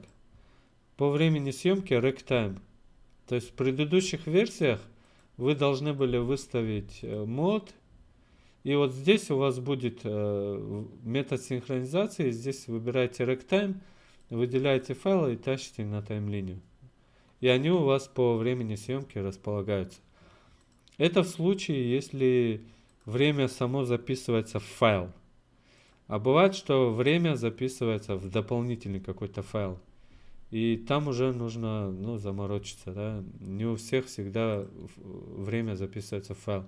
То есть бывает еще, что время записано в файл, а сам Edius не может из этих атрибутов вытянуть настоящее время, да, с помощью которого можно синхронизировать. Сейчас в топовых камерах всех линеек, то есть X-T4, Canon Mark IV, R5, R6, R обычно, у Sony практически у всех моделей есть Ragtime. Включаете на камерное время, включаете, это и есть Ragtime, включаете тайм-код, на всех камерах топовых сейчас есть тайм-коды. На камере S1 тоже после прошивки появился тайм-код, в самом начале его не было. То есть включаете везде тайм-коды и спокойно себе синхронизируйте уже в монтажке.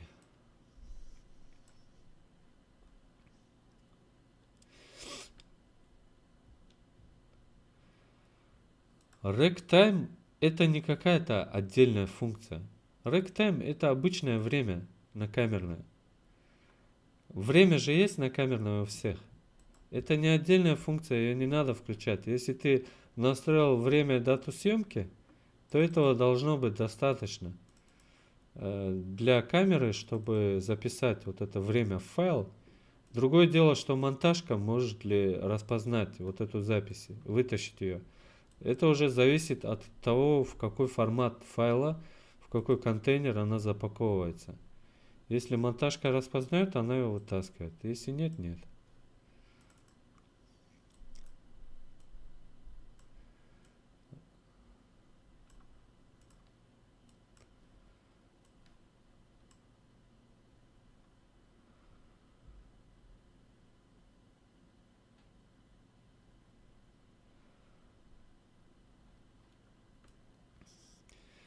Ну, с вытягиванием я бы не сказал, что здесь все идеально. Я как бы сейчас тяну, но если мы будем сейчас на весь экран присматриваться к каждому кадру, вы увидите, что здесь очень много есть нюансов по покраске.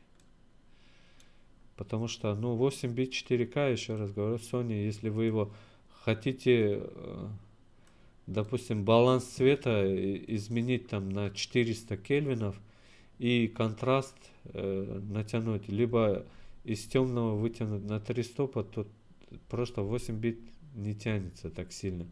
Вы его можете сделать принудительно,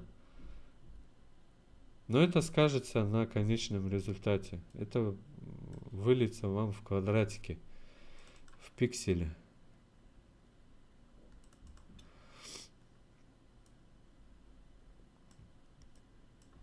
Ну, вот здесь, например, надо чуть поднять.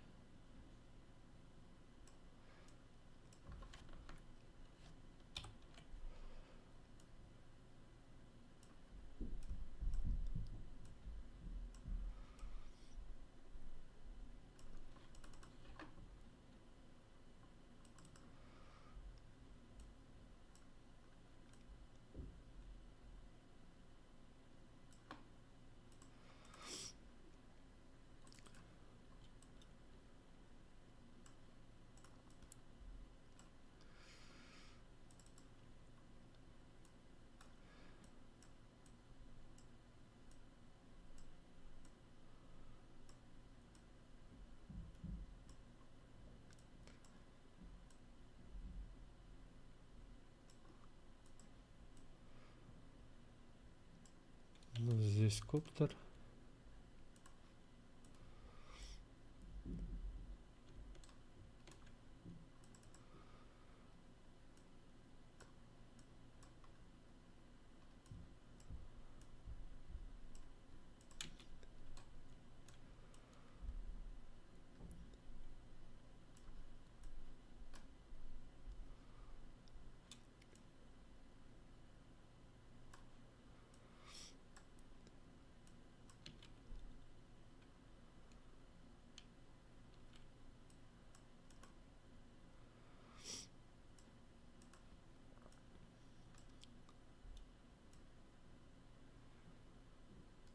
Так, все, первый как бы слой коррекции мы с вами прогнали. Сейчас уже с латом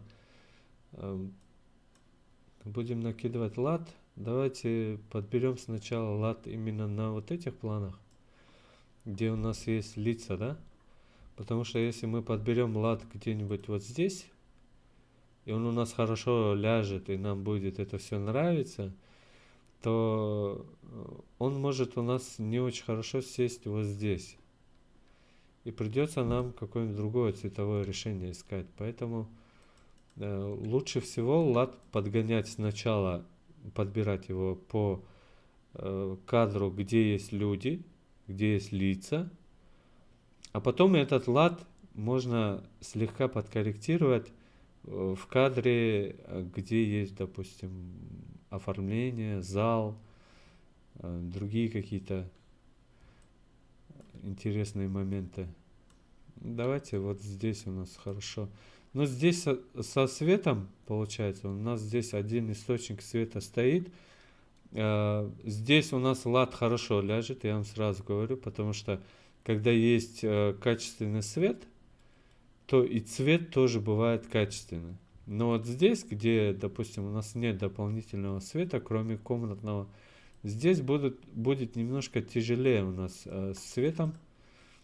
Так, давайте все-таки вот здесь попробуем подогнать лад.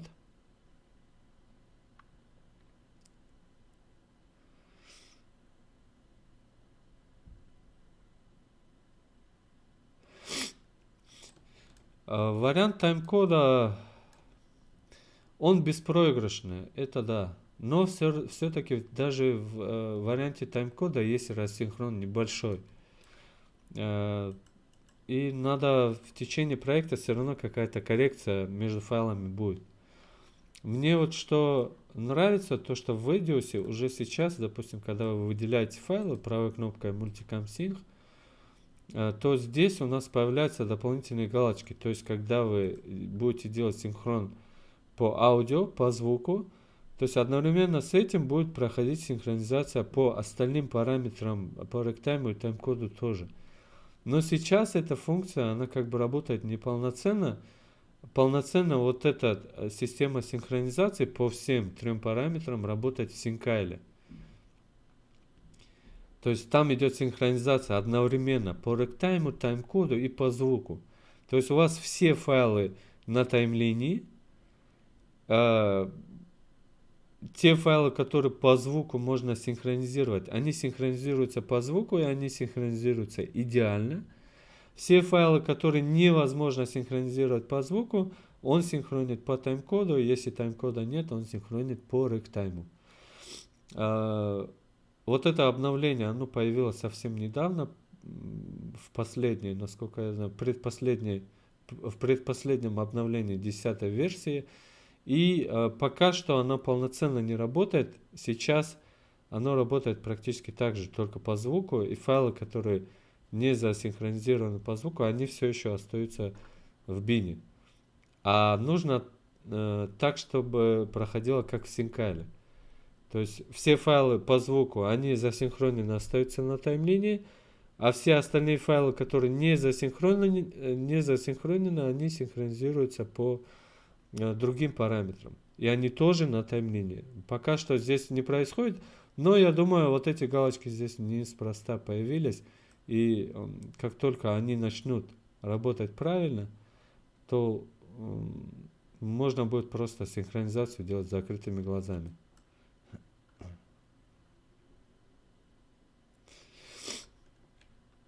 Так, давайте подберем какой-нибудь лад. У меня, я не любитель всяких там экстремальных латов, не очень красивых оттенков и так далее. Поэтому я сейчас вам покажу два лата, в основном которыми я пользуюсь. Это Sign Vintage Lat и Vision 4. Vision 4, давайте сделаем так. Я не люблю лат применять на полную, поэтому, чтобы лат применить наполовину, нам нужен Blend фильтр. Так, вот этот фильтр. С помощью этого фильтра мы можем применить лат и регулировать интенсивность нашего лата. Давайте сделаем так, Vision 4. И вот смотрите, как бы, ну, появляется такая плотность, да, цвета, вот как на Panasonic был изначально плотный такой цвет. Вот здесь появляется эта плотность, да, баланс. Вы можете здесь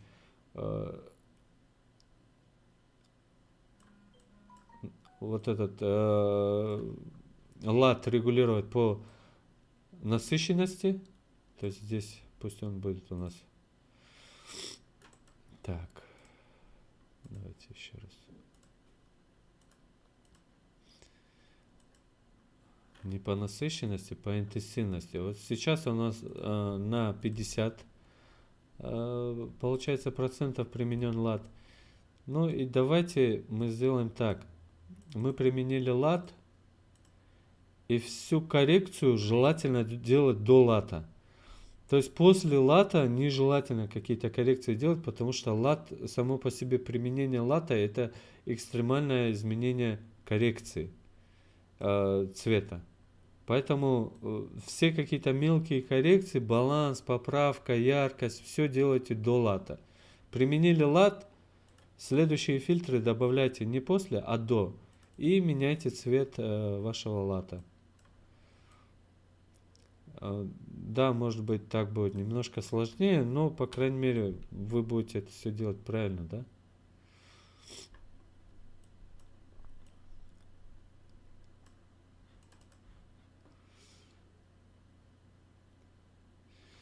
Ну вот это Vision 4, да, у нас лад. Вот я сейчас покажу, как было. И вот как стало. Ну, появились такие более или менее хорошие тона на лице. Белый цвет у нас как бы остался как белый. Ну, Вот видите то, что я вам говорю, я не знаю, после сжатия на ютубе вы увидите. Вот это есть 8 бит, с которым вы ничего не сделаете. Вот эти всякие желтые оттенки, которые связаны больше с вот ограниченным динамическим диапазоном, с 8 битами. И вот такая же штука бывает на 10 битах, когда вы делаете более точную коррекцию цвета, появляются вот такие желтые какие-то оттенки под кожей, от которых избавиться будет очень тяжело. Ну, то есть, если вы хотите от них полностью избавиться, вы можете насыщенность 0 скрутить, и у вас будет ЧБ, и вот только так. А по-другому вы не сделаете, потому что это все артефакты от, ну, я думаю, от кодирования все-таки, от 264 кодека.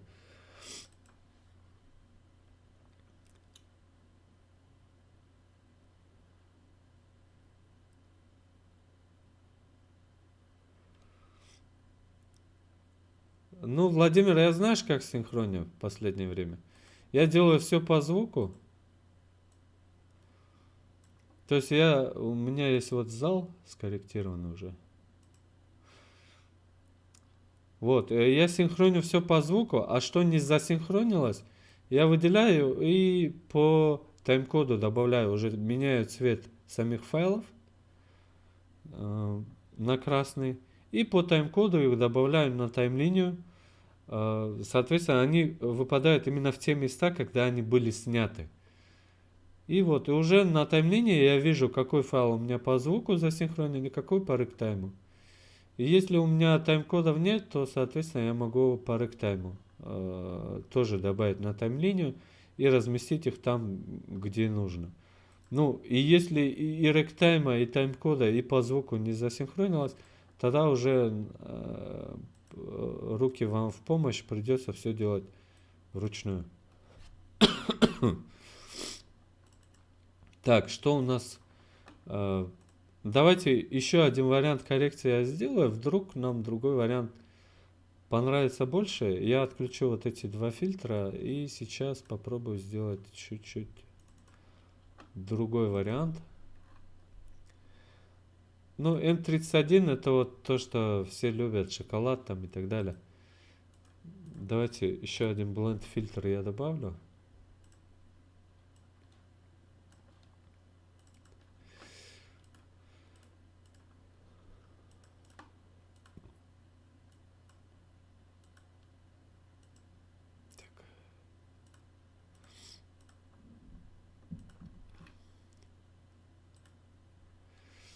Ну вот коричневатые оттенки, кто их любит, вот М31, он как раз вот этим занимается. Не знаю.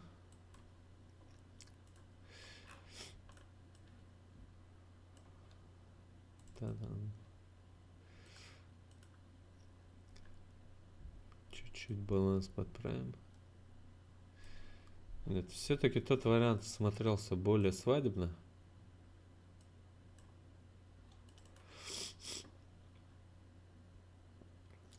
Тускловато немножко. Так. Да, давайте все-таки вот этот вариант выберем. Потому что свадьба это свадьба, она должна выглядеть как свадьба. Единственное, средние тона здесь я немножко подтяну, чтобы добавить немножко яркость.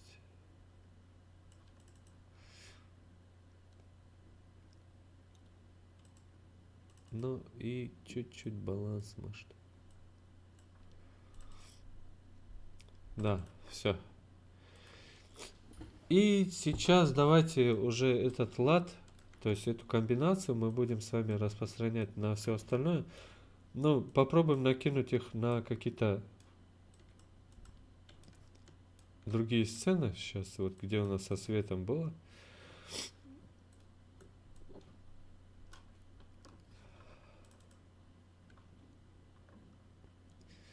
Ну, можно сюда накинуть. Вот смотрите.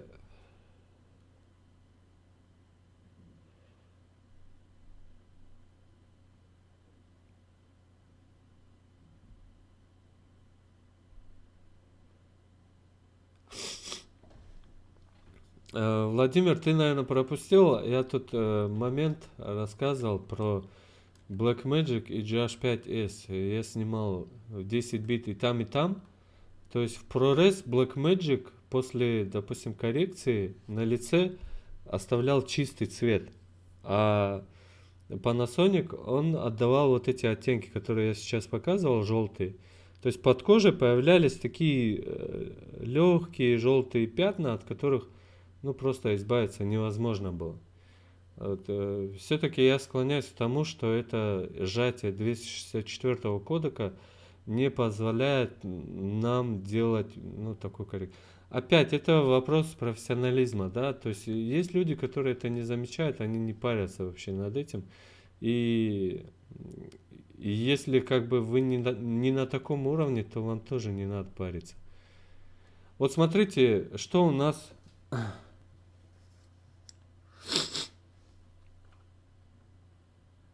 Так, секунда.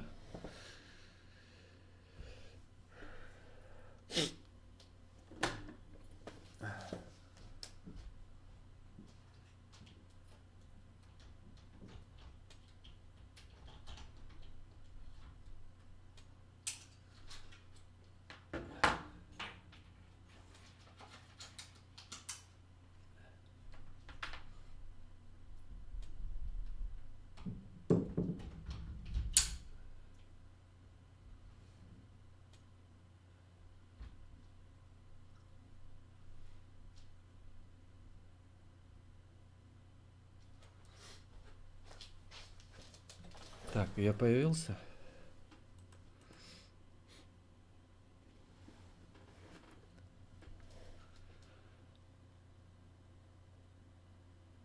Секунду.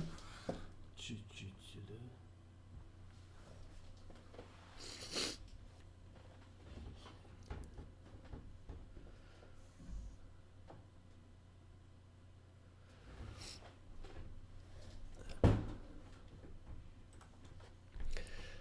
Вот, по поводу цвета и так далее. Вот смотрите, в чем косяк кадра.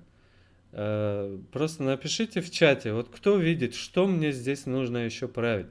Ну, по цвету, может, контраст излишний, это да. Но что еще здесь есть такого, что нужно поправить? Это уже касается, ну, фотографического, что ли, взгляда на саму картинку, на на правильное построение светового баланса кадра.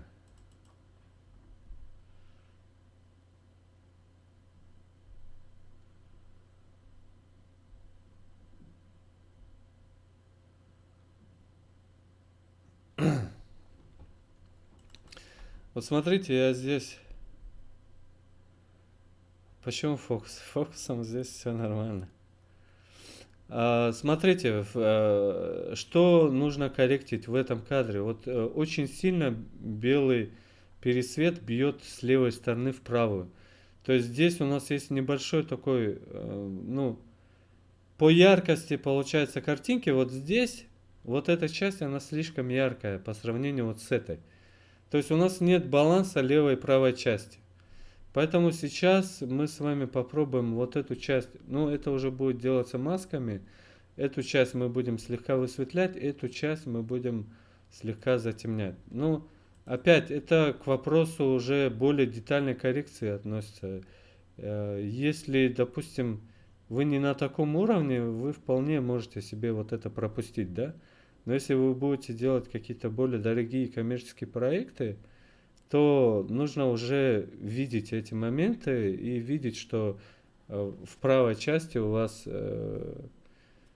недосвет, а в левой части у вас слишком много яркого. То есть они не балансируют. А нужно сбалансировать кадр так, чтобы внимание оставалось внутри кадра, а не перетягивалось на какую-то сторону. Поэтому давайте быстро я вам покажу, как это делается. Конечно, я не на всех клипах заморачиваюсь с этой штукой. И опять, вот как я вам говорил, весь баланс, всю коррекцию мы делаем до лата.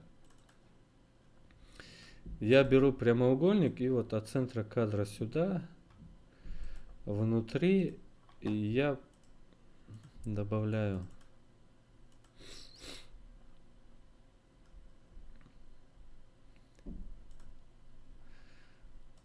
Так, убираем. Да. Вот сейчас, смотрите, у нас более сбалансированная получается картинка. Ну, я сейчас покажу вам законченный вариант. И делаем размытие, чтобы вот этой линии у нас видно не было. 250. Да.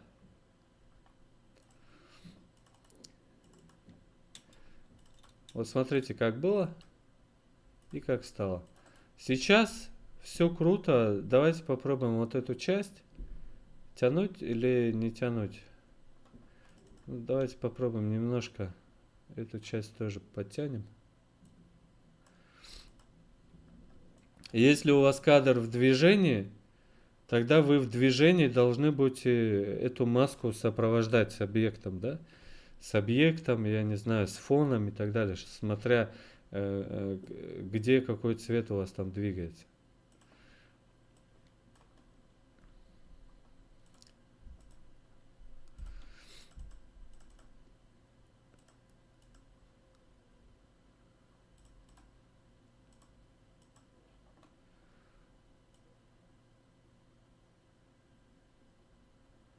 Так, тут получается...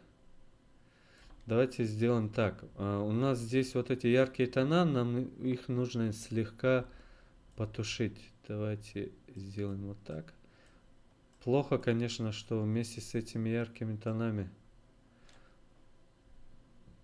Да, здесь больше нельзя, потому что если я сейчас начну тушить вот эти тона пересвета, то блики на ее лице тоже изменятся. И уже получается на лицах у них будут разные блики. Это будет заметно. Поэтому вот эту часть мы вытянули, этого достаточно. Вот смотрите, как это выглядело. То есть здесь у нас внимание смещалось в левую сторону, потому что здесь больше света, вот в этой части. А сейчас мы с вами вернули внимание ближе к центру. Вот так делается детальная коррекция. Да, мы можем запариться вот с этой штукой. Мы можем наложить сюда маску и прорисовать невесту так, как это делают в фотошопе, да, чтобы у них вот этих теней, чтобы блики в глазах у него были и светились и так далее. Но это уже зависит от того, сколько вам платят. То есть мы можем запариться над каждой картинкой, уделить ей полчаса и делать идеальную какую-то коррекцию. Но мы всего лишь, как говорится, свадебщики. Так что будем делать коррекцию по свадебному.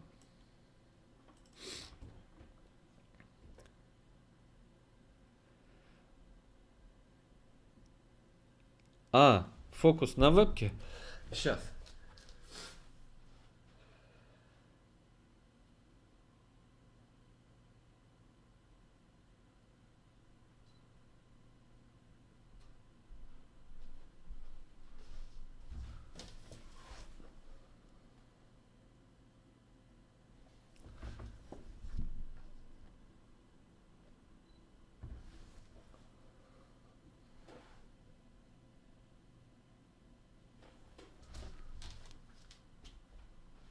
Секунду.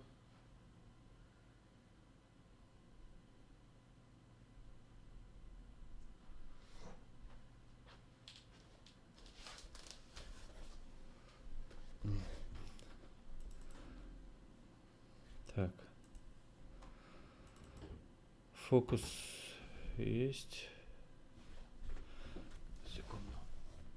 Раз. Так.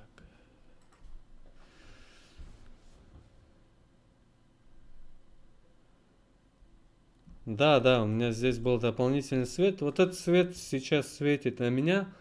Это Falcon P12. У меня есть несколько источников света. Есть Didalite и есть вот этот Falcon P12. Обычно я его тащу.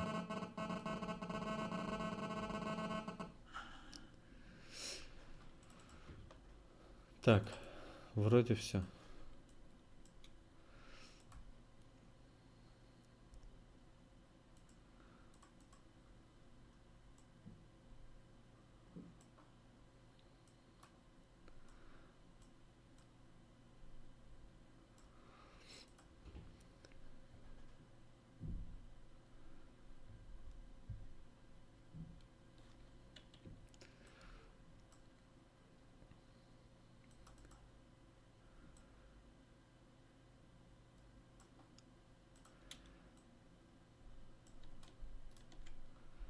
Ну, вы видите, он немножко здесь, у меня свет жесткий, я вот не помню, у меня там был софтбокс или нет, по-моему, нет, софтбокс я купил уже позже, там был просто как бы открытый источник, и свет немножко жестковатый получился, а вот сейчас уже после этой свадьбы у меня светит мягкий свет, поэтому и он более приятный, когда тени мягкие, сама картинка выглядит тоже выигрышно. Так, что у нас получается? А, здесь мы коррекцию делали. Да, давайте вот так все перенесем. Очень классно. Классный плотный цвет. Вот, и вот этот плотный цвет, он получился не просто потому, что я снимал на сцене. Он получился за счет Lata Vision 4. Найдите его себе, он как бы лат хороший. Но опять нужно интенсивность лата регулировать, потому что на полную мощность он выглядит вот так. И чтобы это не выглядело все перенасыщенным, где-то на 50%, если вы на примере работаете, там это сразу регулируется, а в Edius это делается вот так.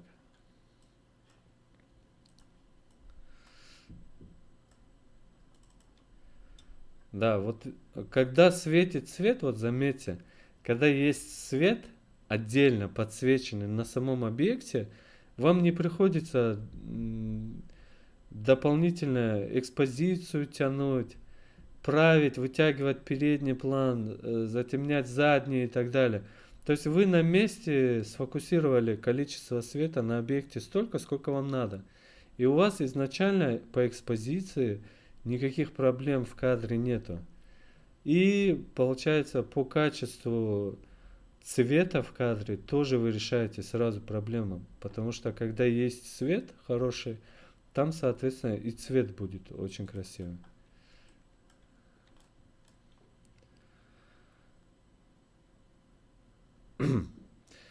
Я всегда почти использую на сборе невесты свет. Иногда это бывает не такой мощный, как Falcon P12. Иногда это будет простой фонарь. Сейчас покажу фонарь. Вот такой фонарик, о нем я показывал уже обзор, о нем есть. Ну, иногда, когда невесту нужно подсветить где-то по пояс или по колено, допустим, вот этого фонаря иногда бывает достаточно. Даже если в комнате есть свет, какой-то более-менее оттенок света вы можете с помощью этого фонаря залить.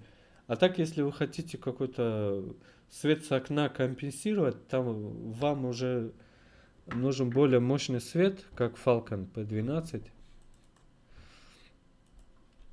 или что-то еще мощнее. И вот смотрите, проблема Vision 4 в чем? Вот сейчас вы увидите в кадрах, допустим, в других кадрах, белый цвет, он будет у нас красить вот в этот бирюзовый оттенок. То есть цвет лица мы получили хороший, а вот эти светлые оттенки какие-то он будет красить в бирюзовый оттенок. Ну, сейчас мы, походу, это тоже с вами увидим. Но здесь очень хороший цвет получился у нас. Или нам повезло, или просто у нас был свет нужный в нужном месте.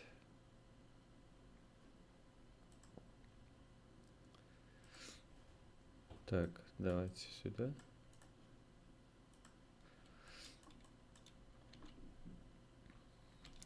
Да. Вообще приучите, если вы хотите снимать красивое видео, красивую картинку и так далее. Это все не ISO. То есть многие думают, что многие компенсируют недостаток света с помощью чувствительности камеры, но с чувствительностью камеры вы увеличиваете количество шумов, И не увеличивайте рисунок в кадре. То есть не улучшайте никоим образом рисунок. А с помощью света вы можете сконцентрировать внимание на объекте. Вы получаете необходимое количество света, чтобы снимать, допустим, на 200, 300, 500 ISO, где у вас будет чистая картинка без шумов, которые вы сможете легко скорректировать. Вообще любая коррекция, э, э, первый шаг любой коррекции это шумодав. Здесь мы с вами этим не паримся, но я знаю, что профессионалы начинают всегда с шумодава. Потому что, ну, профессиональные камеры, они не очень чувствительные, и там всегда есть шум, и прежде чем править, корректировать какой-то цвет, градиенты и так далее, они всегда применяют сначала шумодав. И вот кадры у нас идут с невестой. Ну, давайте сделаем то, что легко поддается коррекции, а потом уже займемся какими-то проблемными кадрами, смешанным светом и так далее. То есть сейчас, где у нас тут была коррекция?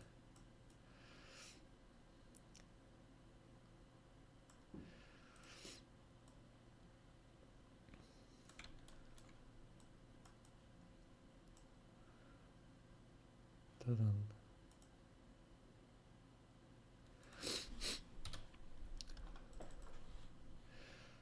Так. Ну вот смотрите, допустим, сейчас какая проблема вот в этом кадре? Очень сильный яркий источник сзади бьет. То есть, получается, они стали перед люстрой. И вот это, если бы эта люстра давала только контровой свет, это хорошо. Но она дает еще такую линию яркую сзади, получается, отца невесты. И от этого ты уже не избавишься. То есть, как избавиться от этого источника света? Никак. Просто залить передний план более мощным светом. Здесь внизу у меня света не было, свет был наверху, он не очень-то и мобильный, поэтому перетаскивать его для репортажа из комнаты в комнату мы этого не делали.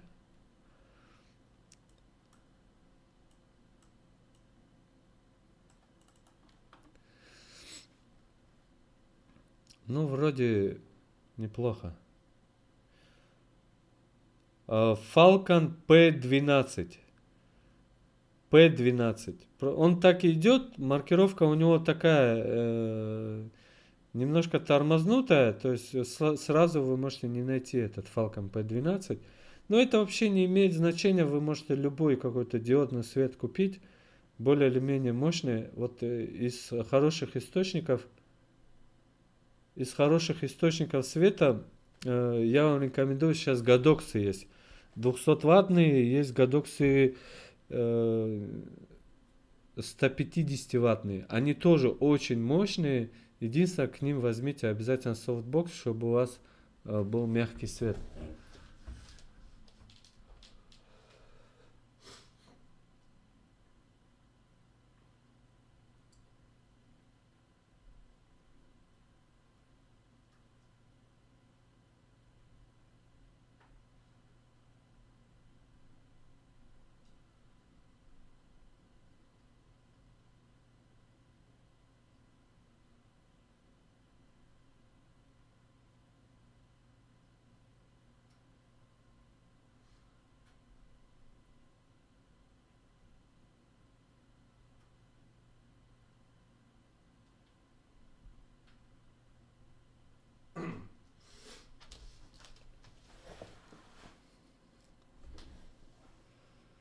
Так, что у нас здесь?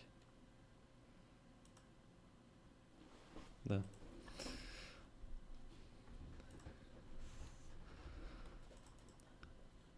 Ну вот смотрите, здесь вы видите желтый оттенок здесь, желтый на обоях, желтый вообще в задней стороне, а здесь спереди свет от окна слегка попадает, поэтому как бы оттенок кожи у нас нормальный.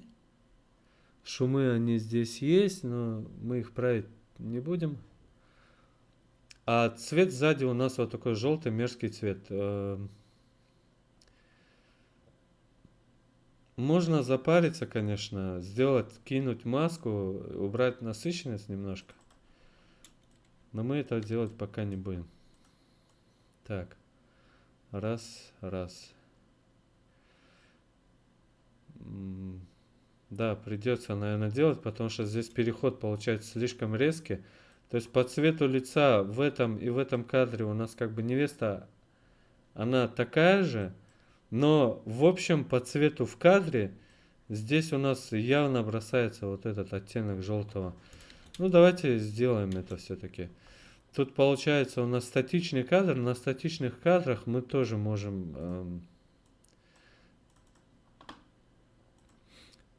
на статичных кадрах нам маску рисовать будет тоже проще.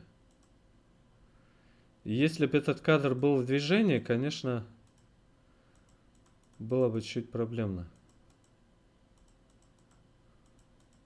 Но я вот не очень точно сделаю.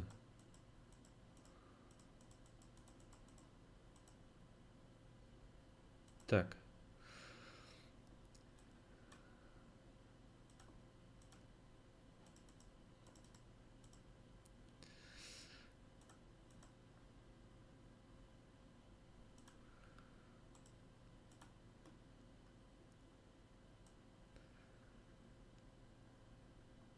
А, я внутри сделал. Секунду. Извиняюсь.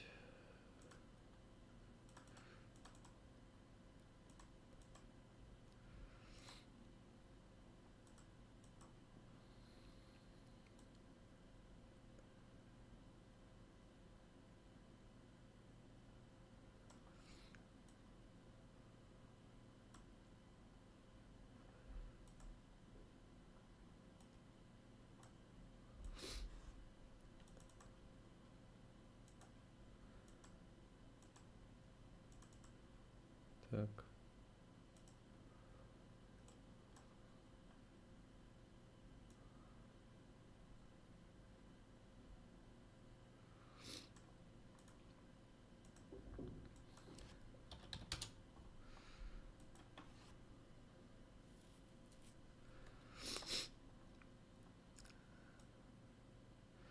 Да, немножко криво-косо, но все-таки мы этот жесткий такой желтый оттенок мы с вами убрали. Давайте немножко его подправим.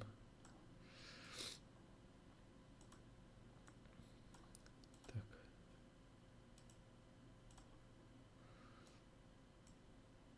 Да, вот здесь убрали немножко.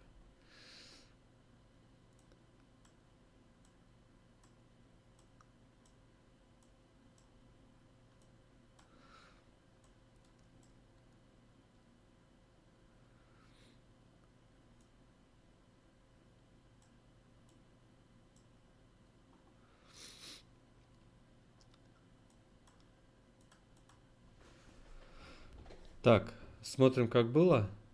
Вот, мерзкий желтый оттенок, и мы его брали. Можно и здесь наложить, но эта часть не так сильно бросается.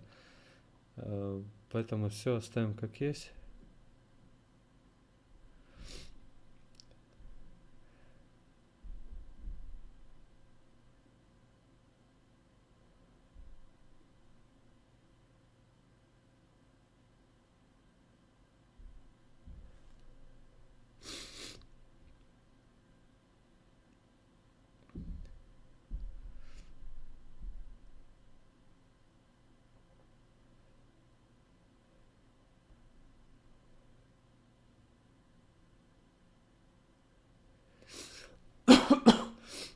Ну, фотографы, да, они обычно работают от окна. Многим кажется, что... Ну, если фотограф работает от окна, это уже хорошо. Если фотограф выключил искусственный свет в помещении, то есть в комнате, это тоже хорошо. Для чего вообще отключают свет внутри, в помещении? Для того, чтобы не было вот этого, ну, мягко говоря, дерьма, да, в кадре. То есть вы работаете от света от окна, у вас температура, баланс, он более естественный. В комнате, соответственно, вы можете использовать более светосильные объективы, но тоже пользоваться вот этим отраженным рассеянным светом от окна, да, это уже хорошо. То есть вам не придется, вот как я сейчас мучился с этим, с искусственным светом, где-то один источник горит, где-то другой, в другой комнате другой баланс и так далее. То есть если вы хотите гладкую, ровную картинку на протяжении всего вашего клипа, у вас везде должен быть одинаковый баланс. То есть, если даже у вас баланс не одинаковый, вы должны его привести к одинаковому. И вот как я сделал баланс вот в этом кадре, это совершенно другая комната, и вот баланс в этом кадре, да. То есть их надо привести. Но чтобы вам это все было на руку, вы должны отключить вообще другие источники света. То есть у вас либо должен быть свой видеосвет, с помощью которого вы направляете и настраиваете баланс, да, в кадре, либо вы пользуетесь только естественным светом.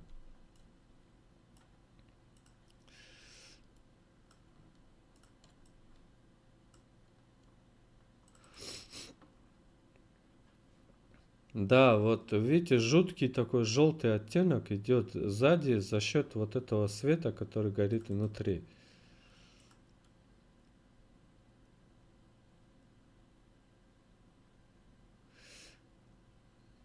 Саджид салам.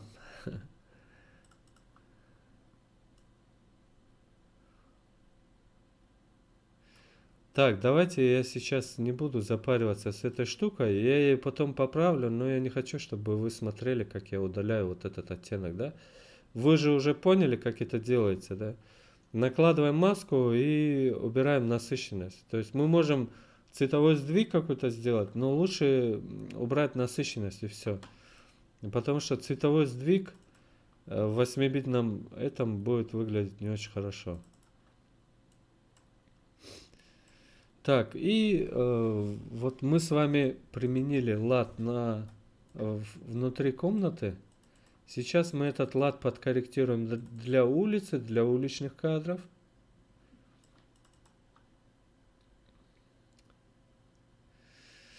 Посмотрим, как он выглядит у нас.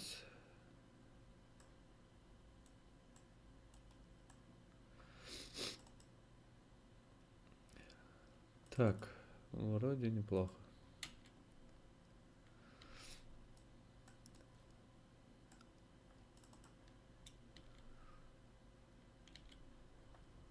Пойдет.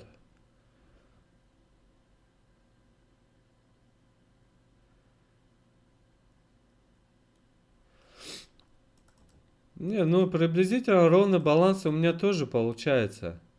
Но бывает просто ситуации неконтролируемые, да, то есть мы снимаем же репортаж, мы можем, нас жених с невестой могут затащить в комнату, включить свет и сказать, на, сними здесь, мне нравится эта комната, да. Но уже ничего не сделаешь, то есть перегруппироваться там на месте и сакцентировать свое внимание на цвете, свете и так далее, на всем сразу, при том, что это все надо снять быстро, бывает сложно. Поэтому не все, конечно, свадьбы по коррекции такие сложные. У меня есть еще одна свадьба, но надеюсь, я ее в прямом эфире сделаю. Она тоже очень большая, и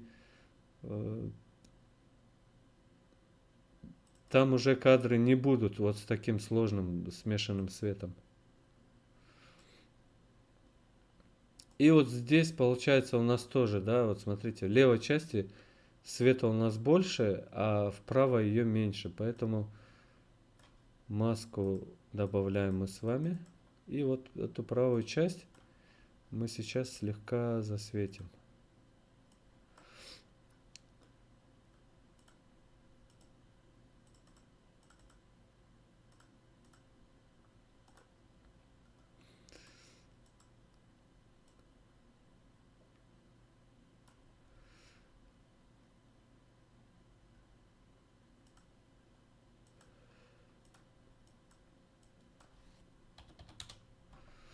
когда снимаешь, допустим, в одну камеру какой-то небольшой проект, там вообще никаких проблем. Допустим, ты вышел в парке, отснял что-то и вернулся, да?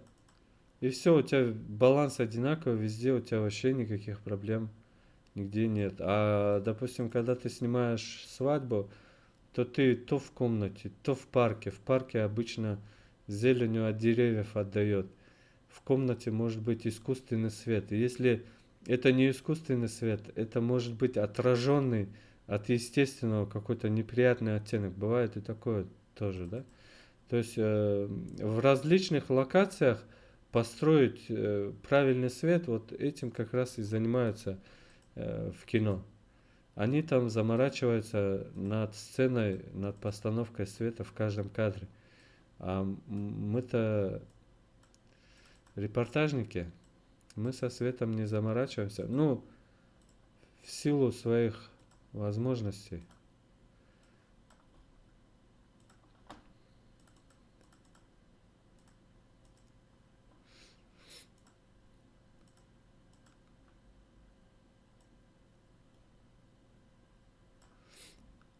Так.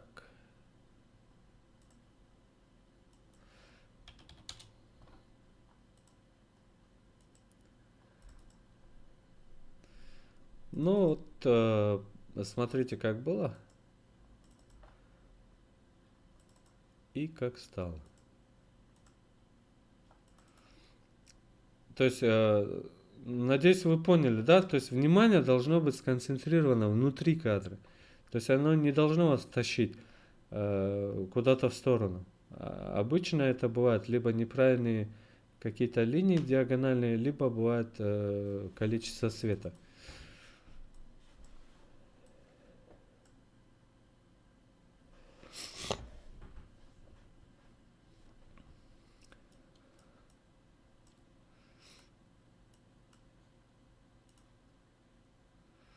Так, все-таки здесь.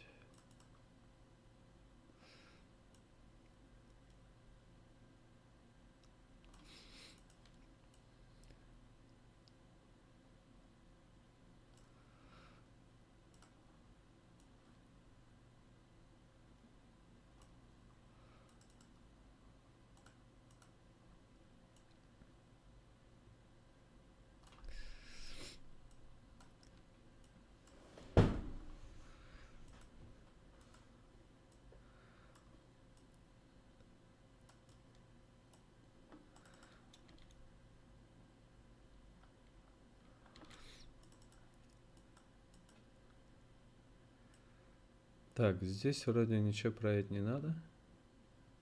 Здесь неплохо.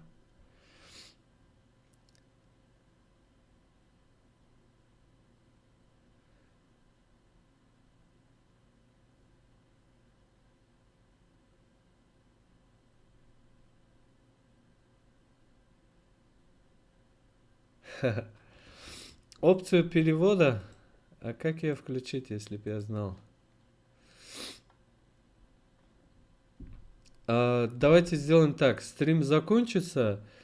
И после того, как стрим закончится, обычно YouTube субтитры сам создает.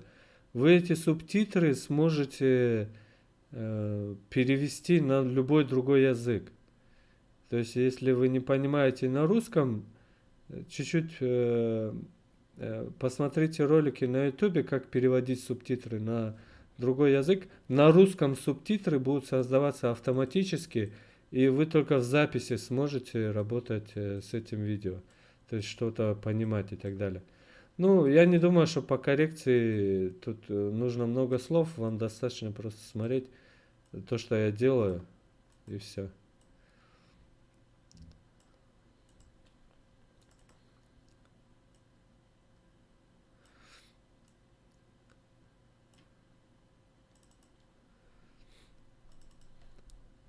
Так.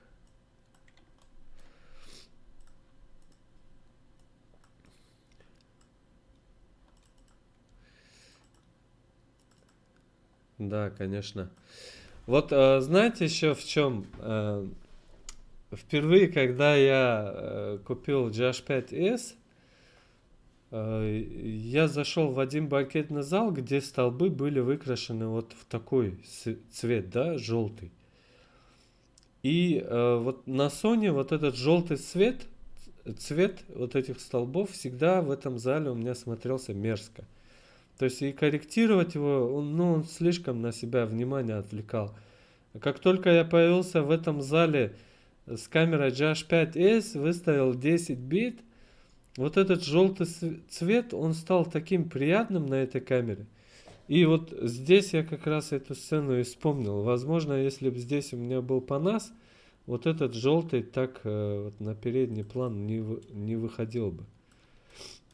Все-таки битность имеет значение, когда вот есть вот эта сцена какая-то сложная, где очень много разных цветов.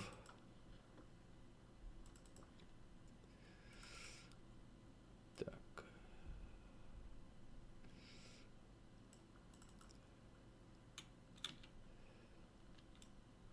Ну, здесь тоже, смотрите, здесь как бы и люди в черных одеждах, а здесь вот такое пятно получается, плюс оператор еще стоит. Давайте этот кадр мы с вами скадрируем, попробуем его привести в нормальный вид.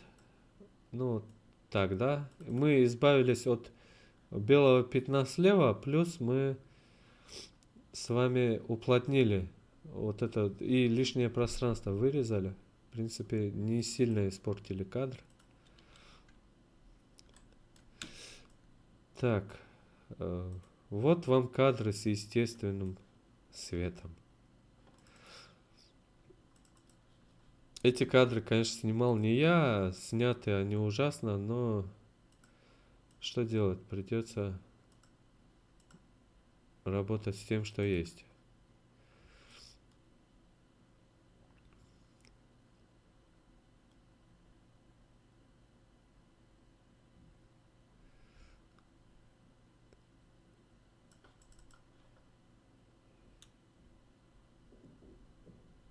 Но я не знаю, что здесь еще можно сделать. Лучше не буду пока трогать. Вот хороший кадр. Но кому-то может этот кадр не понравится, потому что невеста слишком широко рот открыла. Но я вообще за эмоции в кадре. Я не люблю вот эти постановочные сцены, где вот, допустим, вот так, да. Но здесь еще какие-то эмоции есть, а бывает, как деревья в поле стоят, женихи с невестами, и вот никаких эмоций не выражают, да. Я вот за такие кадры. Неважно, кто смеется, дальний родственник, там животное какое-то, кто угодно, когда ваше видео наполнено вот такими эмоциональными кадрами, оно имеет больше вес. Неважно, как скадрировано, есть фокус или нету. Если вы перейдете на мой канал Стоп-кадр, группа компании Стоп-кадр, там есть клип «Революция чувств». Посмотрите этот клип. Вроде снято, нету нереальных кадров, пробежек со стедикамом, там еще что-то. Никаких сложных кадров там нету. Просто я в этом кадре собрал, в этом клипе собрал очень много эмоциональных кадров. И уже когда ты видишь эмоцию какую-то в кадре, ты можешь закрыть глаза на все остальное, на коррекцию, на свет, на цвет, на все что угодно. То есть тебя привлекает вот только вот это чувство, да, которое передается через экран, и все. Ты, когда человек улыбается, ты можешь простить этому кадру все остальное. Даже если здесь фокуса не будет. Так.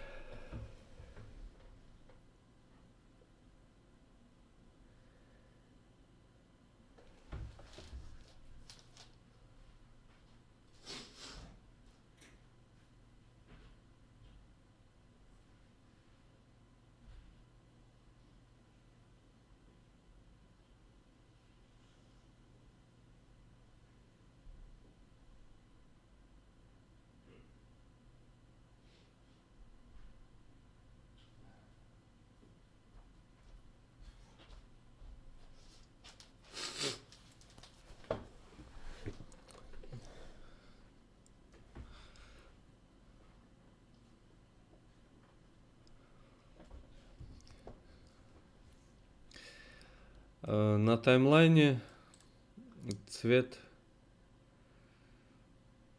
в свойствах вроде менялся.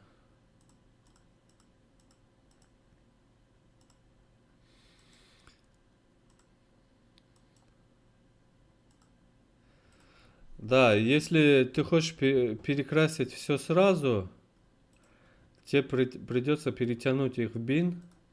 То есть ты перетаскиваешь вот эти два кадра в бине их красишь, вот так, и перетаскиваешь обратно, только так. Отдельно, не помню, по-моему, я каким-то образом я делал покраску именно на таймлинии вот этих клипов. Сейчас я не помню. Ну, через бин можно вот пакетно покрасить цвет. Насчет курсов. Я учился, я вообще самоучка, плюс, если кто знает, раньше я на форумах лазил, там был такой знаток Эдиуса, Вирс. Вот, какие-то моменты я спрашивал у него, ну, парочку моментов он мне подсказал. А так, в основном, я сам изучаю Эдиус. Как бы я в Эдиусе уже очень давно, поэтому там сложностей для меня в Эдиусе нет никаких. Я знаю, на что он способен и на что нет.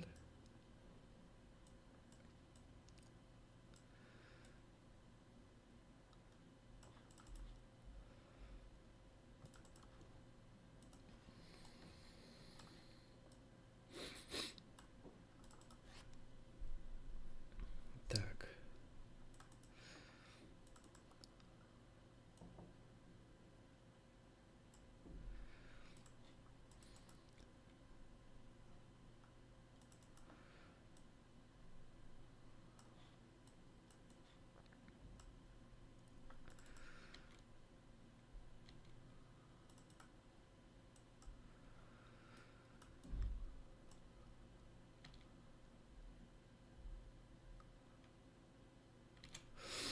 Ну вот здесь тоже, да? То есть если уже детально к каждому кадру подходить, то есть очень много моментов по коррекции каждого кадра. Вот, допустим, в этом кадре вот этот вот участок у меня, то есть здесь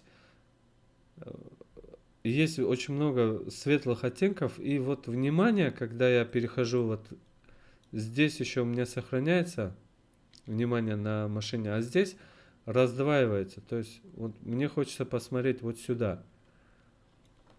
Это у вас должно выработаться вот это тонкое чувство кадра, да, цвета, света, постановки, кадрирования, других нюансов, параметров в кадре, с помощью которых вы сможете концентрировать внимание на объекте в кадре.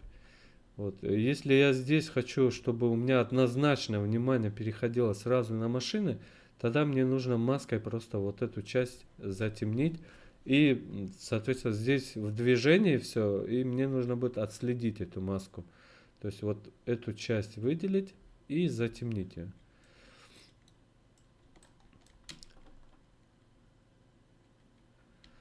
Так, здесь у нас кадр с коптера.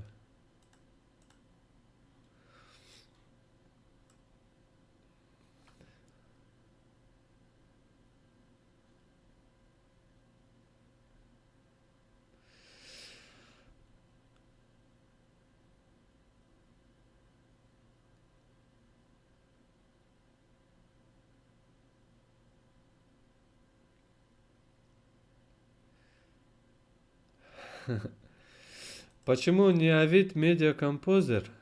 Хороший вопрос. Сейчас покажу.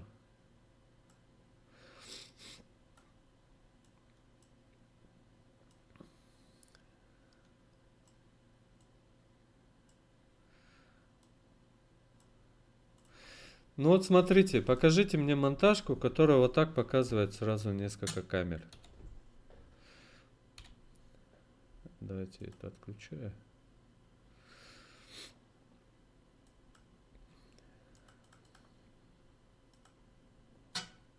То есть я вижу сразу 4 камеры, И я могу делать переходы между этими камерами. Плюс, когда у меня идет съемка какая-то, я вижу, что у меня здесь камера заканчивается.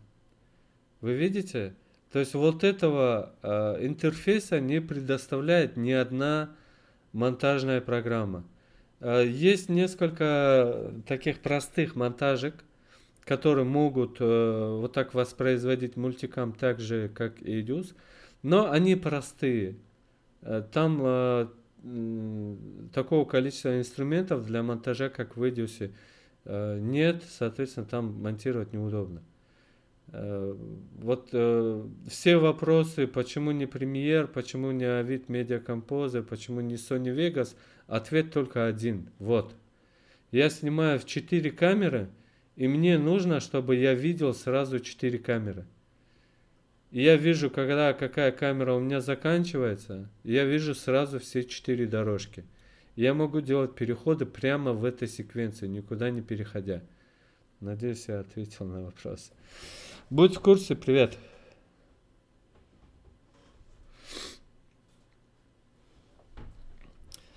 Насыщенность где уменьшить? Вроде нормальная насыщенность. Ну, я бы не сказал, что ее много. Так, это все свадьба. Нам свадьбу трогать не будем. Давайте сегодня клип.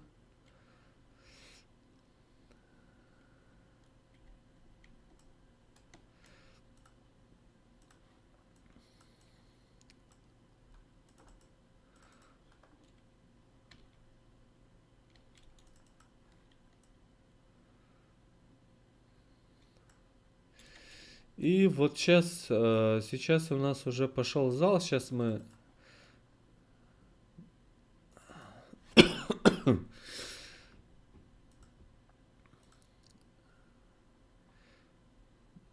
попробуем немножко подредактировать этот лад для зала. Ну, а так вроде неплохо.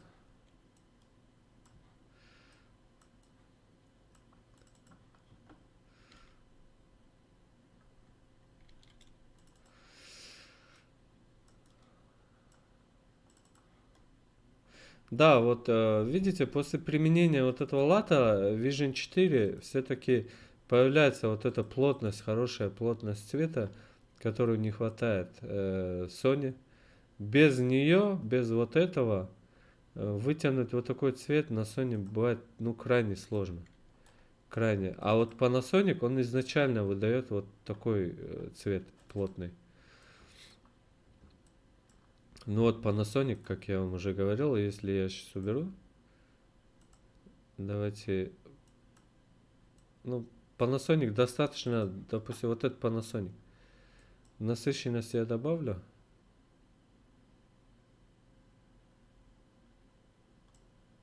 И получает то же самое. Раз, раз. Ну да, почти одно и то же. Так, коптер.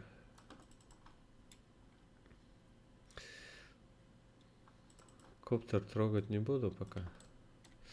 И вот пошел зал, но уже идет у меня здесь теневая часть. Здесь еще как-то у меня солнце попадало, но здесь уже тень. Да, вроде неплохо. Есть. Так, это тоже Panasonic у нас. Так, на Panasonic чуть-чуть насыщенность. Есть.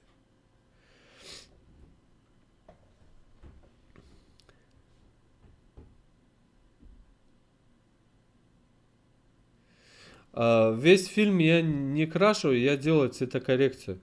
То есть в редких случаях я могу применить ко всей свадьбе лад. Очень редко бывает. Ну, если мне очень нравится свадьба, я могу поморочиться с латом тоже. То есть для меня это не вопрос денег, для меня это вопрос качества, да. Ну, если мне захочется, я сделаю. Это независимо от времени, денег и так далее. А так у меня свадьба идет коррекция. Обычная баланс, контраст, насыщенность. А клип я могу уже помучиться с латом. Ну вот здесь у нас, вот смотрите, тоже интересный план. Как бы основное внимание у нас сконцентрировано в верхней части, слишком много света. И за счет того, что здесь пол белый, у нас получается больше половины кадра идет в ярких тонах. А девушка, которая на зеленом ковре танцует, получается вот сейчас во второй части кадра вот эта часть у нас темноватая. И внимание уходит вправо. Править эту часть или нет?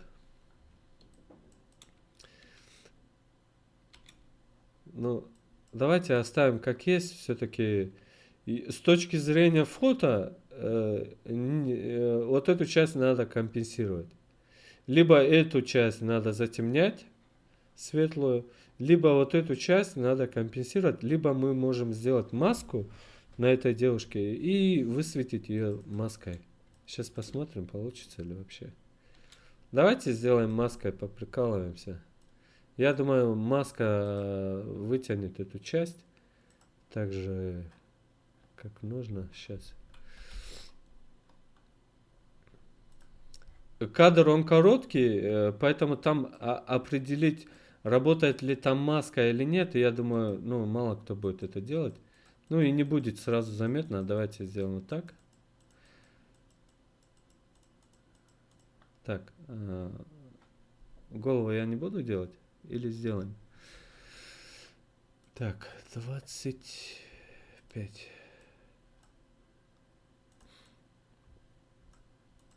Так, давайте все-таки голову тоже сделаем.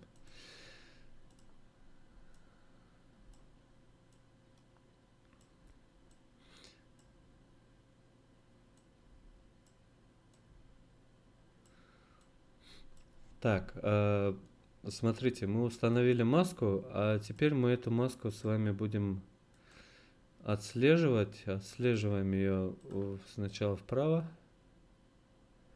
Ну вот, нормально. В принципе, править даже не обязательно. Есть. А теперь давайте вот эту штуку с вами высветим. То есть внутри нашей маски.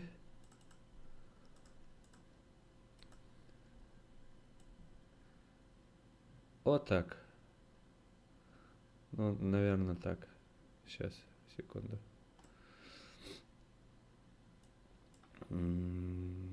Так. И здесь переход надо делать, ну, не такой большой, как в прошлых кадрах я делал. 50 будет достаточно.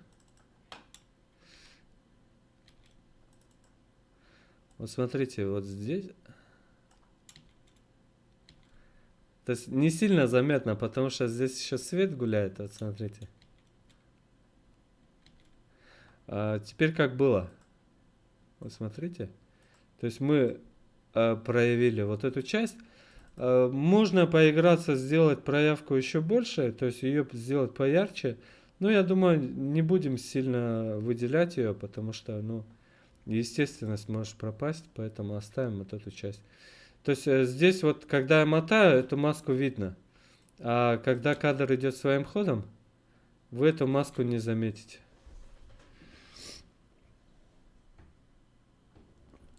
Блин, а что, звукомонтажера не слышно? Слышно же? А вы хотите звук? Нет, звук я вам потом покажу. То есть, кто хочет клип пересмотреть, я в самом начале показывал сам клип. И если у вас большое желание есть, смотрите, мотайте назад. Сейчас мы закончим коррекцию, и я повторю просмотр клипа уже покрашенного. Так.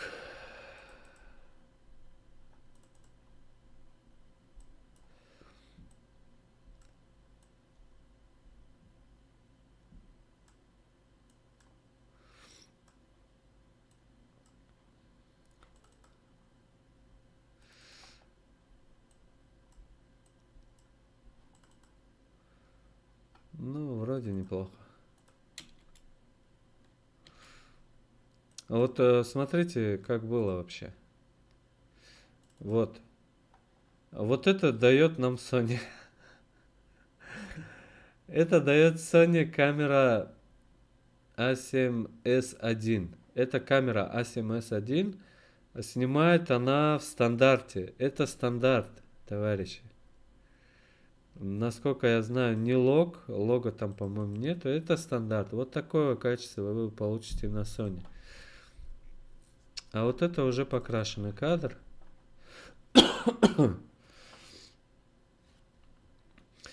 В белом голубые это проблема уже Sony. Это как бы не моя проблема, я об этом говорил чуть раньше. То есть Panasonic четко отделяет белый цвет от всего остального, а у Sony вот у него белый цвет, и чтобы он был чистым, это большая проблема на Sony.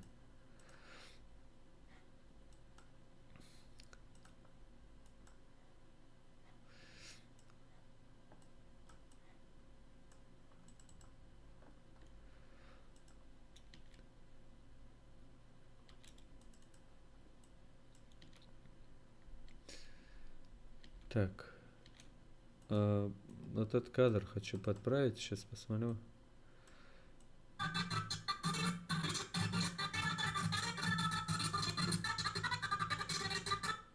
Нет, пусть будет.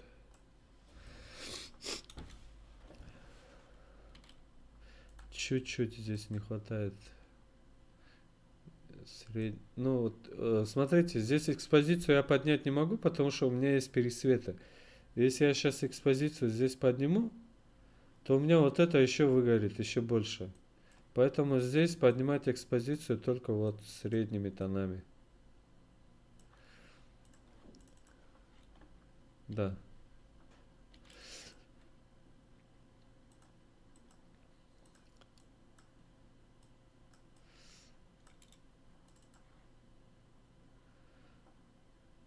Ну, классно. Что сказать. Цвет очень хороший. После коррекции, ну, Sony можно вот к этому привести, но большинство людей, которые мало что понимают в коррекции, они у Sony оставляют соневский цвет. Он выглядит вот так. Ну, максимум, что они могут сделать, это добавить контраст и поправить баланс. Но от этого Sony лучше не станет, но надо возиться. Sony это вот надо возиться. Чтобы вот это получить, надо повозиться.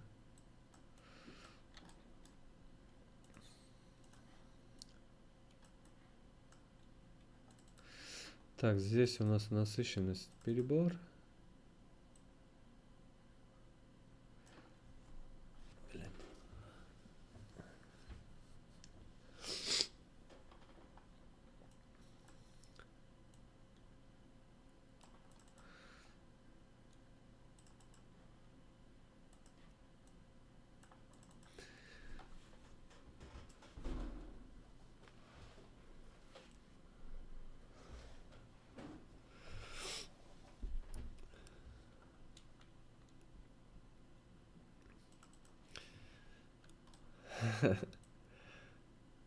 ББ поправить?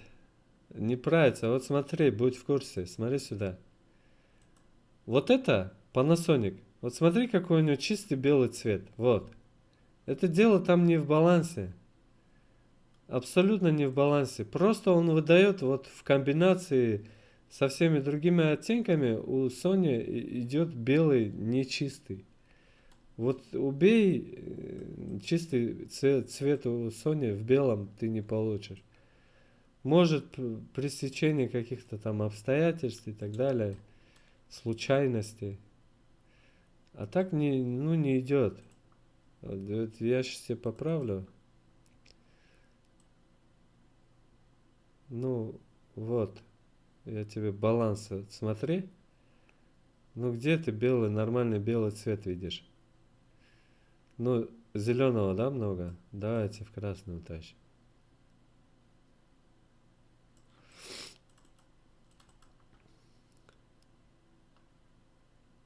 Ну, не чистый все равно. Плюс у меня не очень хорошие оттенки здесь появляются. То есть, тем более 8 бит, если какие-то искажения в цвете есть, Давайте чуть красный добавим.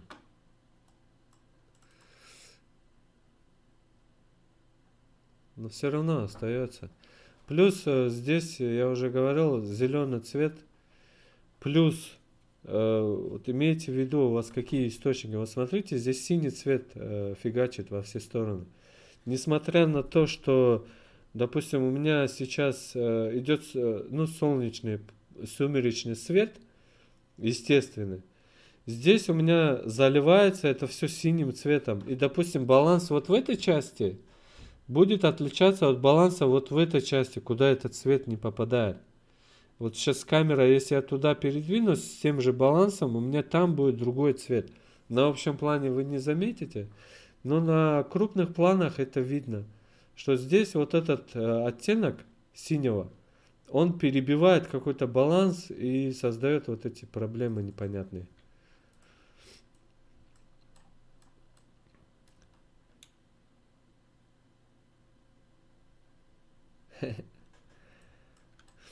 Дело не в операторе. Это проблема Sony везде.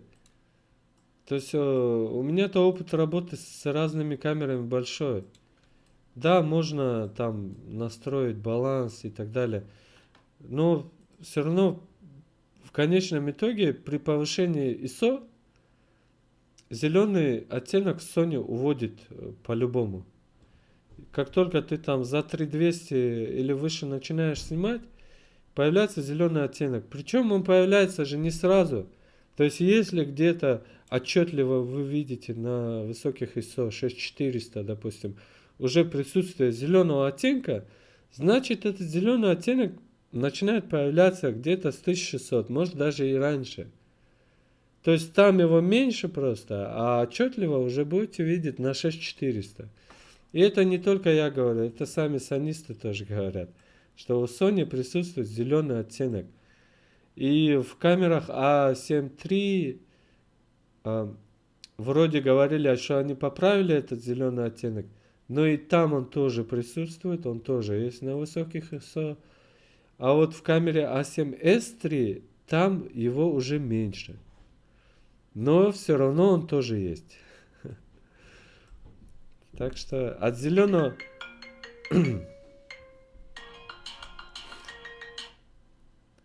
Да. Да.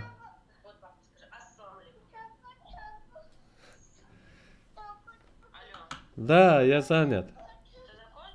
Нет еще. Нет еще. Через полчаса.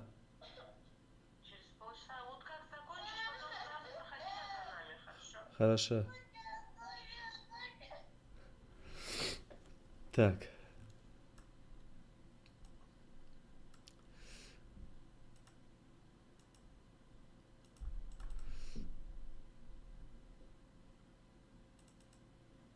Так. Давайте чуть-чуть попробуем здесь.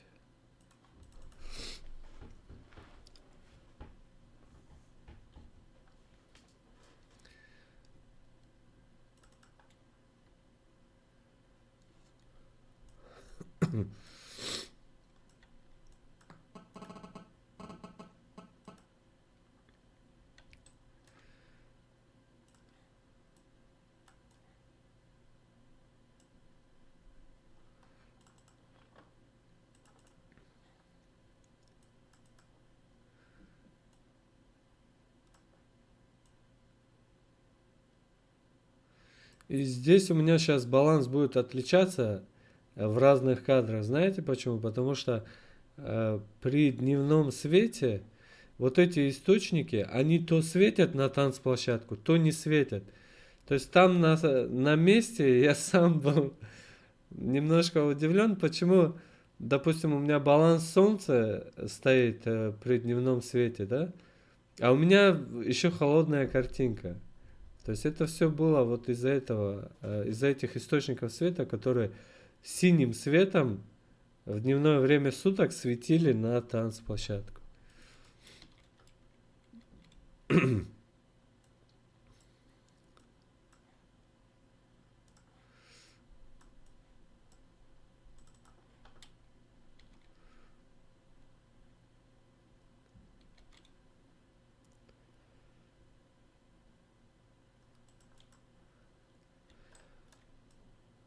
А какой у Тамрана оттенок, я не знаю. А здесь у нас были топовые объективы. Как бы я брал в аренду здесь камеру. А если в аренду, я беру всегда топовые объективы. Это 12-24, вот это 12-24 соневские. Был 24-70 GM 2.8. По-моему, Тамрана не было у нас. 28-75. Так, давайте так. Ну тут уже идет смешанный свет, здесь мы не будем заморачиваться. Коррекция для кадров, где идет какой-то смешанный красный, зеленый, синий свет, там заморачиваться вообще не стоит. Подгонять что-то по цвету и так далее. Смысла нет.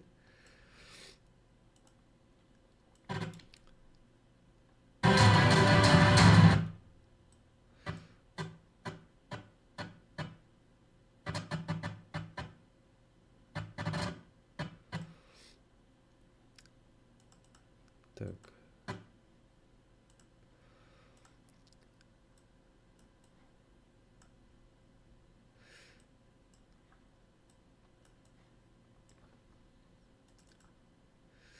Ну, оставим так. Еще что мне не нравится в Edius 10, когда ты экспортируешь клип, обычно последний клип после экспорта всегда появляется в бине в активной папке. То есть, допустим, я вот сейчас выделяю папку, если я... Давайте я сделаю экспорт, я вам покажу. Он все равно в фоне будет просчитываться. Ну, 264.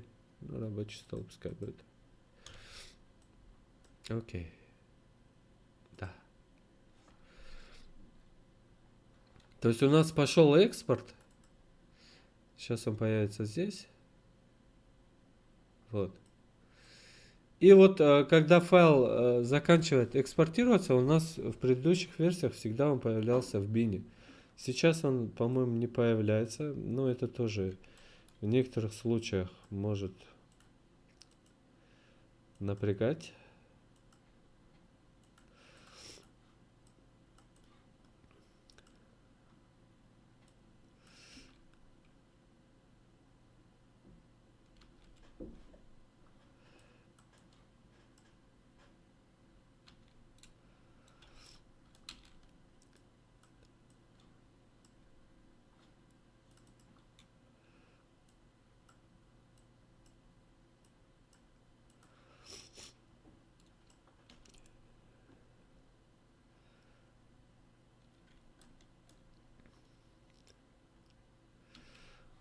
Tamron 2875. Он более мягкий, он не очень резкий получается. И для камер Sony обычно у них экран хреновый. И когда ты фокусируешься, хоть что-то, чтобы видеть на экране и фокусироваться, ты должен иметь хорошую оптику. Я в свое время это все прошел, я и оптику топовую подбирал, и все. Как только ты ставишь какой-нибудь китайский дешманский объектив, ты по фокусу уже ничего не видишь. Ничего, только вот там автофокус и все, тебя больше ничего не спасет. А вручную ты, ну, не сможешь фокусироваться.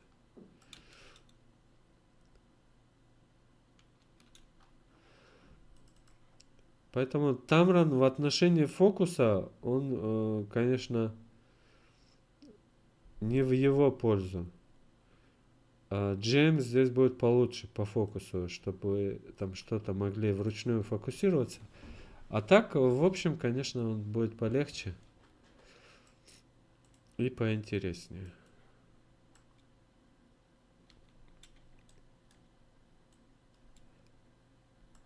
Так, вот этот кадр я хотел заменить, мне нужно найти просто еще несколько кадров этого гитариста, где он играет более динамичную сцену. Здесь он что-то медляк какой-то играет. А по музыке мне нужен как бы гитарист здесь. Мне нужно его показать, но в более динамичном виде. Я его потом заменю.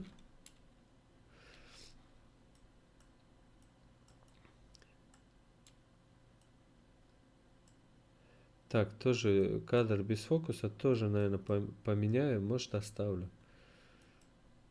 Так.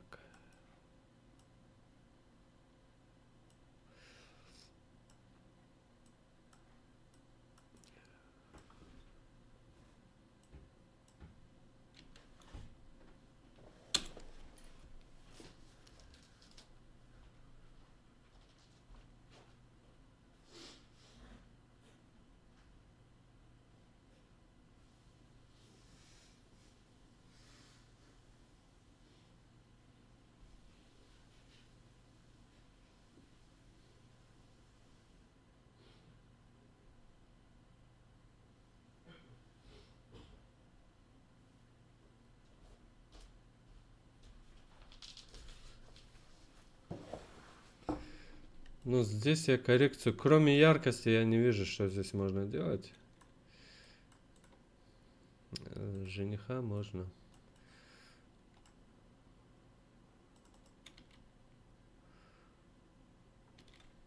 Ну, вот этот план мне тоже не очень нравится, надо что-нибудь нормальное. Вместо него...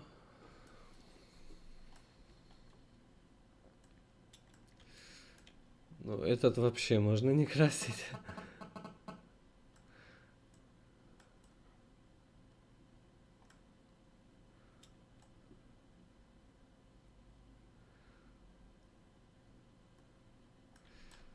Так, эти тоже. Так.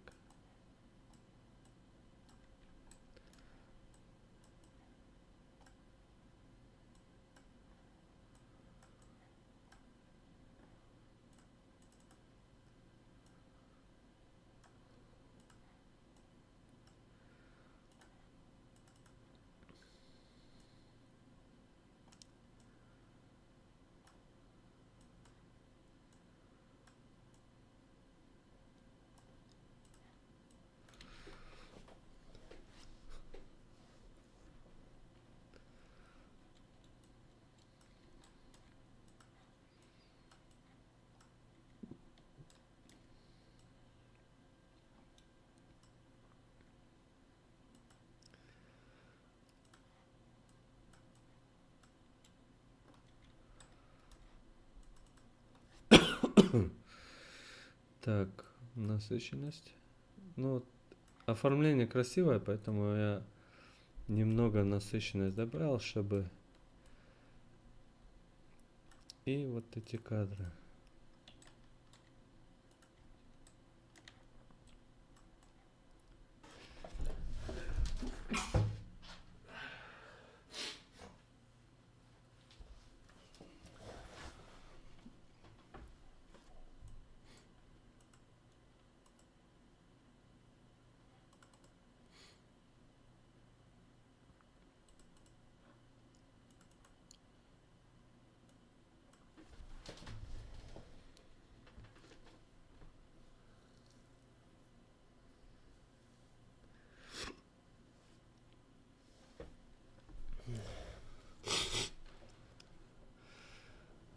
Желтый прет. Ну, что делать? Вот здесь, например, ну вот желтый прет. Ну, цвет такой.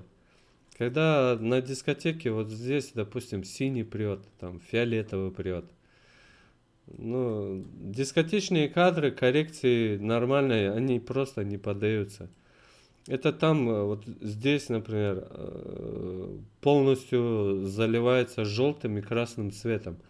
То есть это дискотека. Тут, да, ты можешь убрать, но смысл? Ты как раз в клипе показываешь эти цветные контрастные кадры, да, они же смотрятся интересно.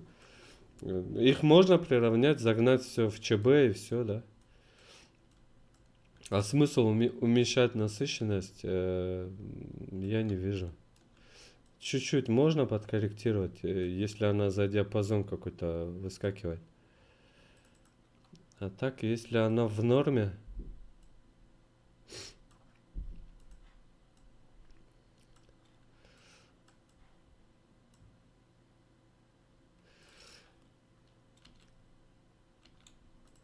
ну вот хорошо.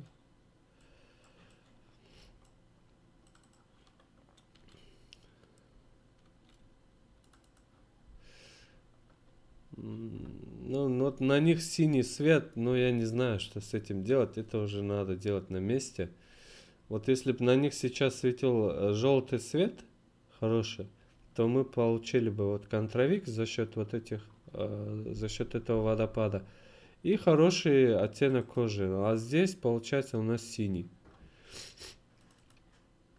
Ну давайте попробуем балансом перегнать их. Но только если вот так.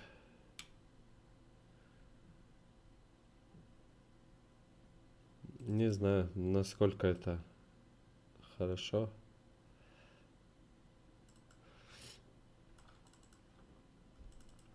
Насыщенность. Ну давайте вот в такой цвет этот кадр покрасим. Попробуем здесь сделать то же самое.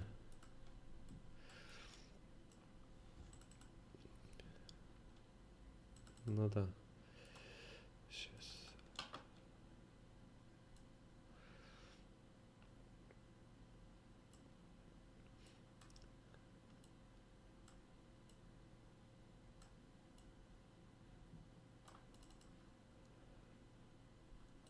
Да, пусть будет так.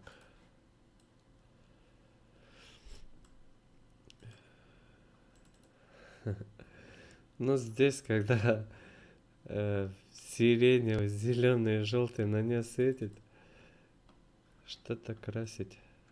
Так, идем дальше.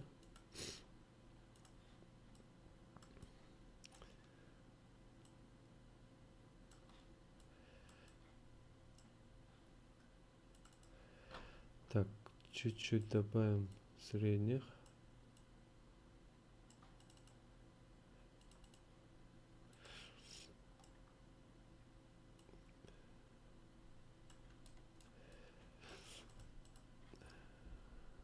Ну, здесь я уже...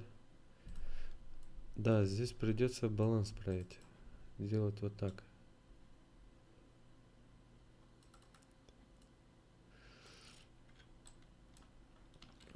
По-моему, здесь много желтого.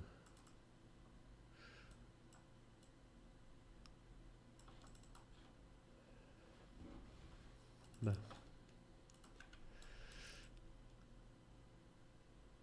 Ну и тут... Угу. Но здесь, по-моему, горизонт завален чуть-чуть. Сейчас мы горизонт чуть-чуть поправим.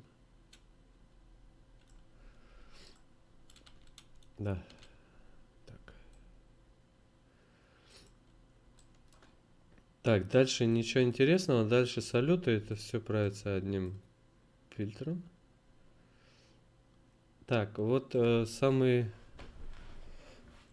Сейчас... Еще по поводу коррекции и так далее. Как у художников, у колористов тоже замыливаются глаза.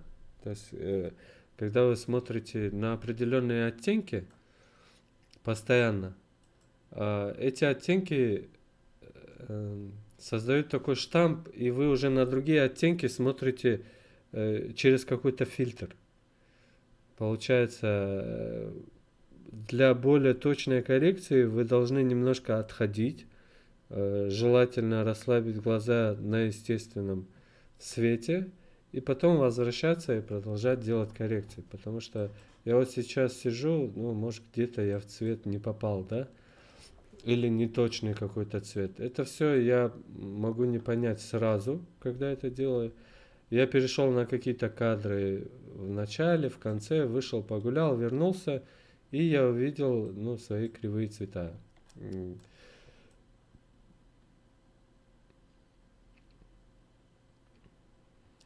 Поэтому здесь, наверное, можно насыщенность тоже уменьшить. Да.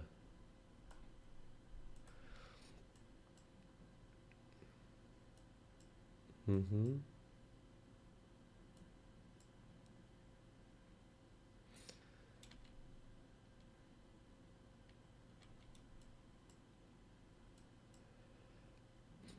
Цветы, конечно, мне здесь не очень нравятся. Сделаем вот так. Да.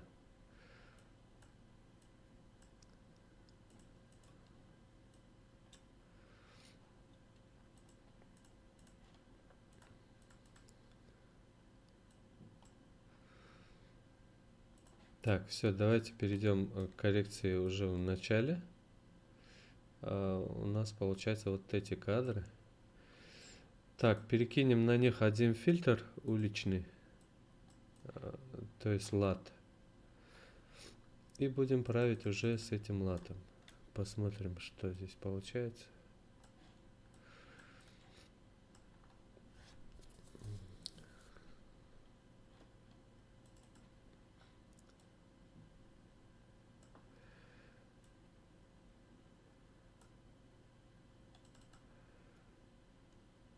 Ну, я не знаю, что еще можно сделать. Вот эту часть можно высветить немножко, но есть ли смысл? Нету, наверное. Давайте сюда. Сейчас я уберу. Так, чуть-чуть потянем средний.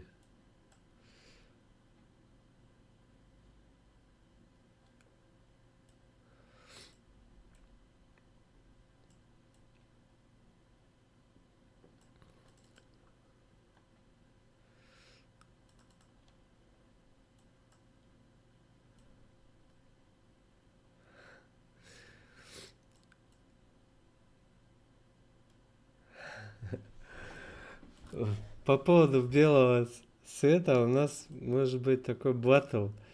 Просто, ну вот сколько ни тяни, вот этот ты цвет белый, его не вытянешь.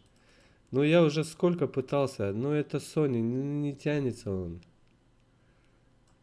Ну только его можно привести к белому, только если ты уменьшишь насыщенность. Либо через HSL, то есть Color Correction кидаешь и светлые тона отдельно правишь. Но опять, если я там отдельно на светлые тона буду воздействовать, у меня градиенты где-то будут крашиться. То есть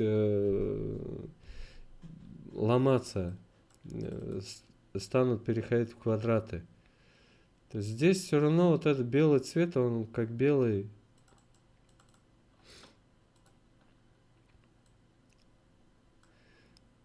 Выглядеть не будет.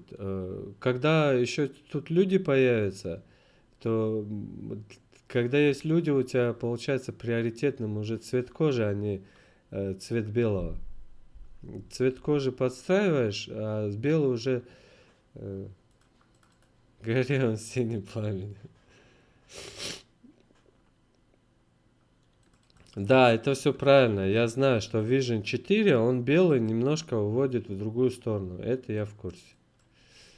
Но цвет лица с Vision становится получше. Вот на цвет лица он влияет хорошо. То же самое, допустим, вот этот лат М31, он как бы придает вот эти оттенки коричневатые для лица, если вдруг кто хочет заморочиться с этим, да. Он коричневатые оттенки для лица придает, но он гробит красный цвет, и он белый загоняет в бирюзовый. Здесь на Vision... Здесь на Vision 4 вот этот белый, он в бирюзовый, ну, не так сильно уклоняется, как на М31. Поэтому, как бы, тут еще приемлемо, да, у нас белым цветом. Плюс, допустим,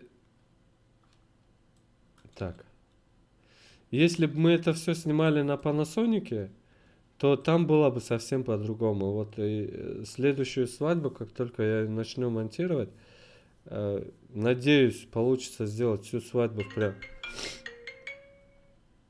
Надеюсь, всю свадьбу получится сделать в прямом эфире. И вы увидите, что Panasonic вот с этим латом и всем остальным Panasonic превосходит вот камеру Sony, поэтому... Так, секунду.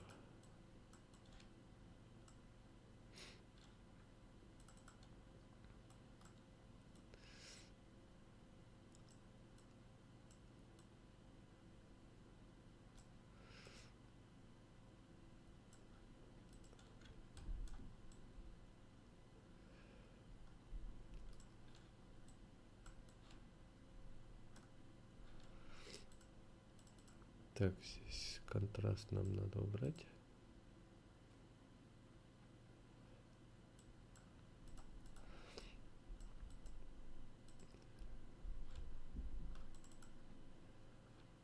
Ну, нормально вроде.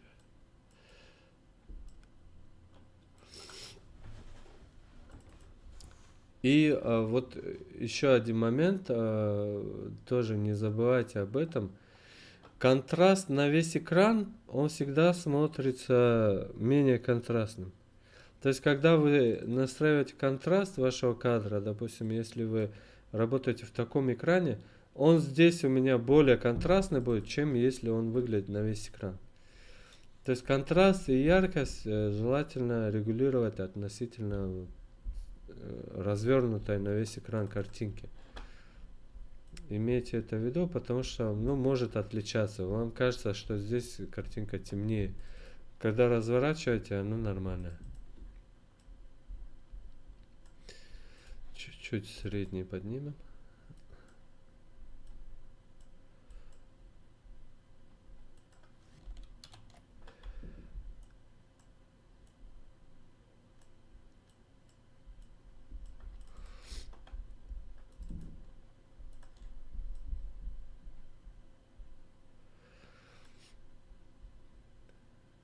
Так.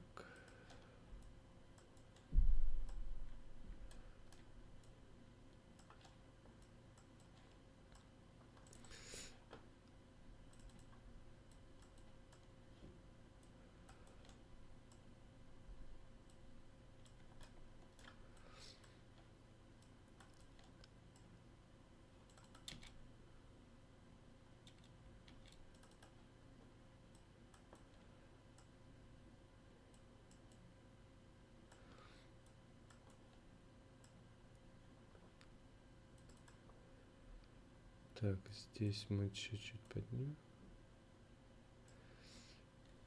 Так, налицо завал горизонта, по-моему. Да, есть.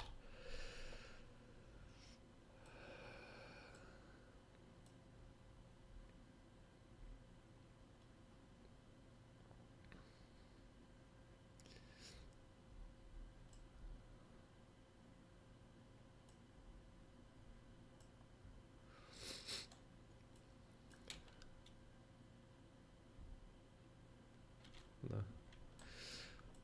Так.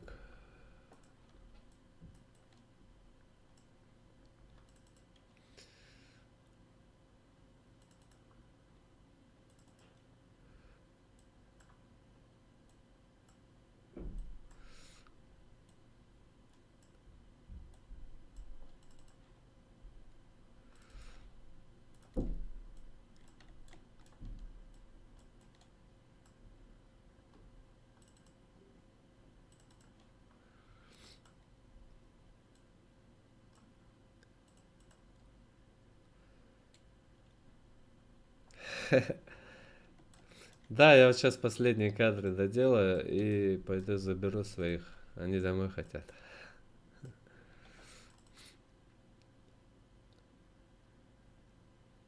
Так, здесь ничего править не буду. Вот этот кадр мне тоже особо не нравится, потому что здесь вот это здание. Но я его, скорее всего, заменю. Здесь видеограф сидит, здесь темновато. Но это тоже сомнительный кадр. Я поставлю маркер.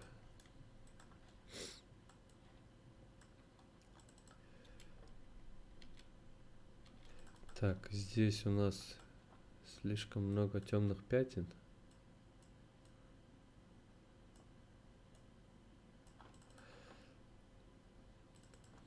Так.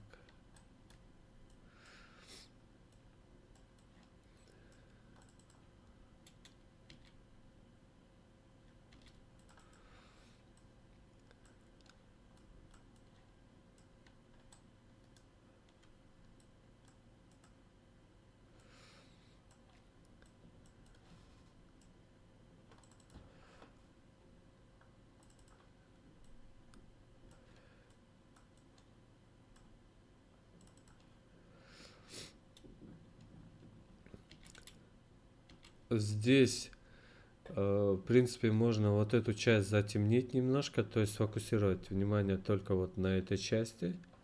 А вот этот свет, который идет с этой стороны, оставить его только на платье, а вот от стены. Хотя можно было шторкой это ограничить, просто у меня на самом свете шторки не было. Я бы эту часть отсек света, который на стену падает.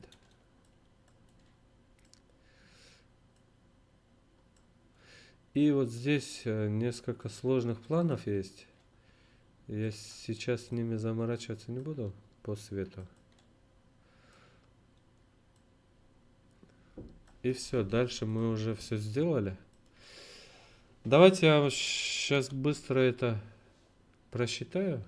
Надеюсь, он все это мне... Вот смотрите, мы же сконвертировали клип. Вот этот, последний. И он не попал у нас в папку. Раньше последний сконвертированный клип, ну не только последний, вообще все сконвертированные клипы, они оставались у нас в бине. А сейчас их придется, ну, перетаскивать, да, вот получается клип, который я сделал, где он? Вот этот. По-моему, это, да. Мне придется его вручную перетаскивать сюда. Сейчас прочитаются все сцены, и я вам покажу конечный результат. Ну, конечный для вас, не конечный для меня, потому что несколько планов я здесь буду менять. По коррекции я еще раз пройдусь.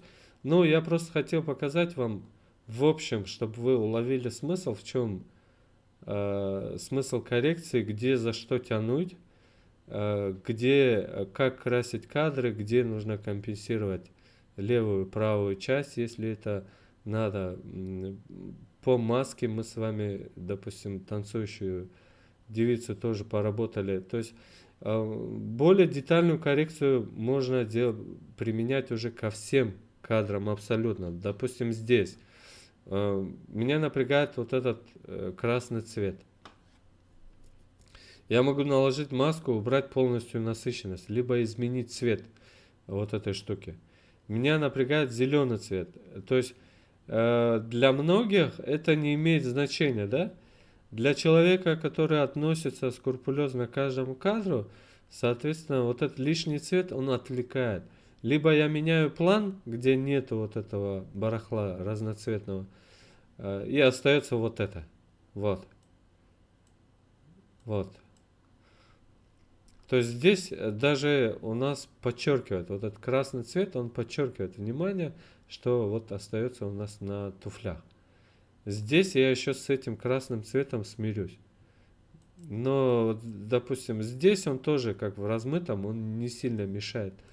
Но здесь, допустим, вот этот и зеленый цвет, он отвлекает. То есть с этим кадром можно работать, либо вы перестраиваете кадр, но если, допустим, вы только монтажер, вам придется уже от этого избавляться на этапе постобработки. То есть заменить кадр вы не можете, вы можете только перекрасить. То есть убрать насыщенность зеленого и красного. Здесь вот так решается эта проблема.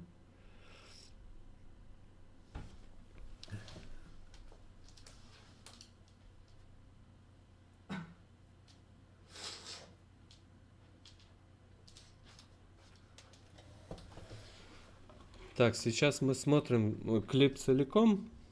Я сейчас его рендер делаю. И на этом мы с вами попрощаемся. Я с Дагестана, с Махачкалы.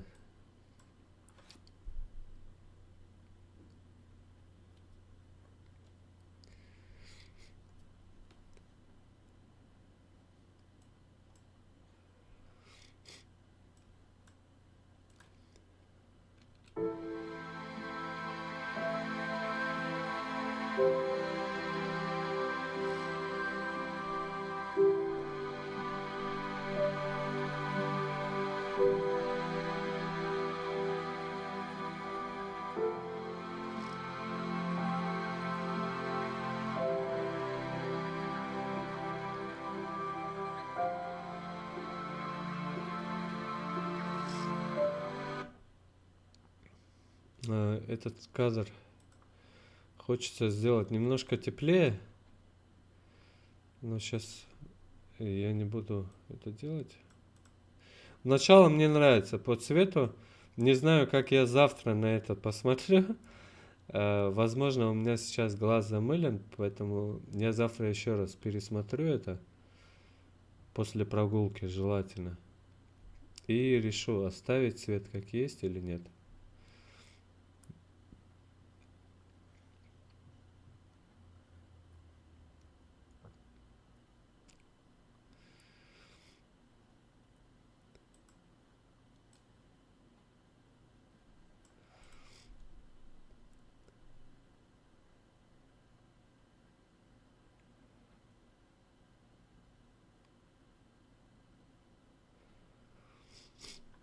В чем еще преимущество Edius X? Помните раньше, когда мы делали рендер, то есть Shift-G нажимали, когда шел рендер, у нас выскакивала табличка, и мы ничего не могли сделать. То есть мы не могли продолжать работать. А насколько я знаю сейчас, рендером занимается...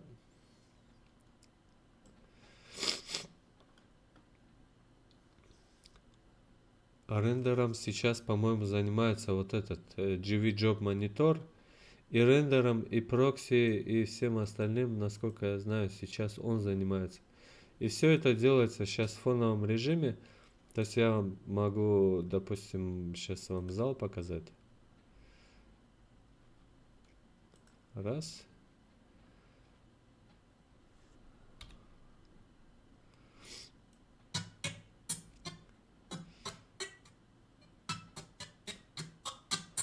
Ну вот я по залу вам просто погоняю, посмотрю вместе с вами.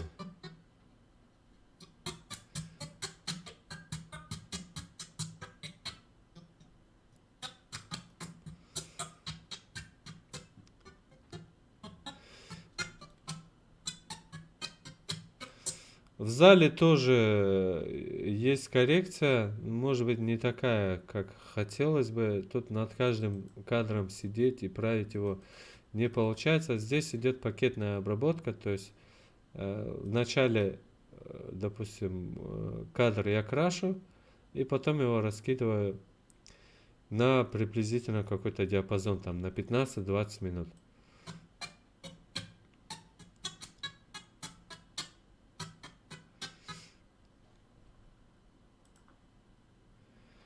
А тем временем у нас рендер подходит к концу. 4 часа.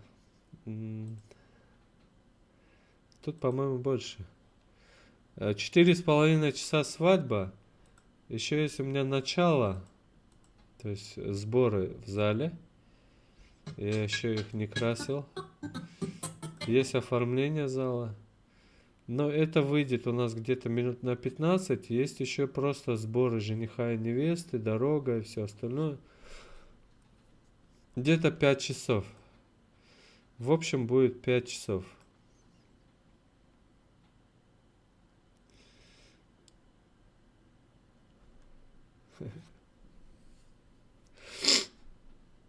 Так, я же работаю, я не читаю сообщения.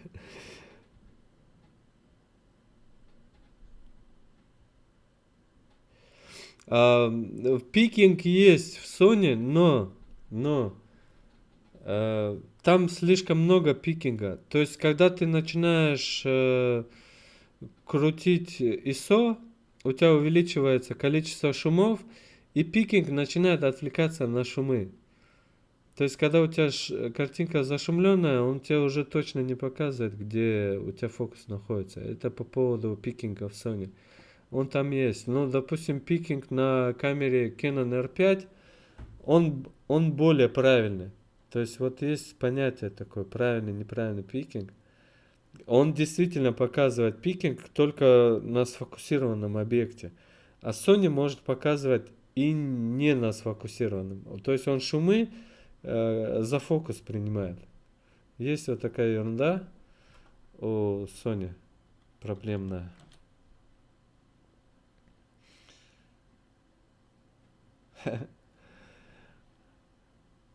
Ну, как сказать, есть у меня варианты, когда я делаю короткие версии, то есть люди получают и длинную версию, полную, то есть все, что было от начала до конца, все, даже самое неинтересное они получают.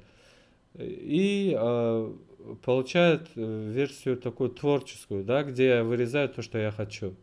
То есть короткую версию, где остается только все, что, по моему мнению, нужно оставить. А все остальное я удаляю. Это бывает где-то от 45 минут до 1,5 часов. Бывает такая версия тоже у меня.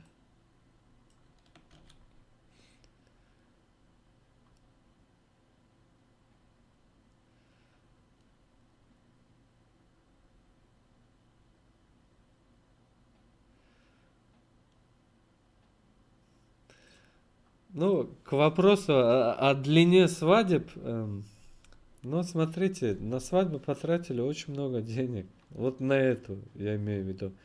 Я суммы не буду говорить, сколько потратили.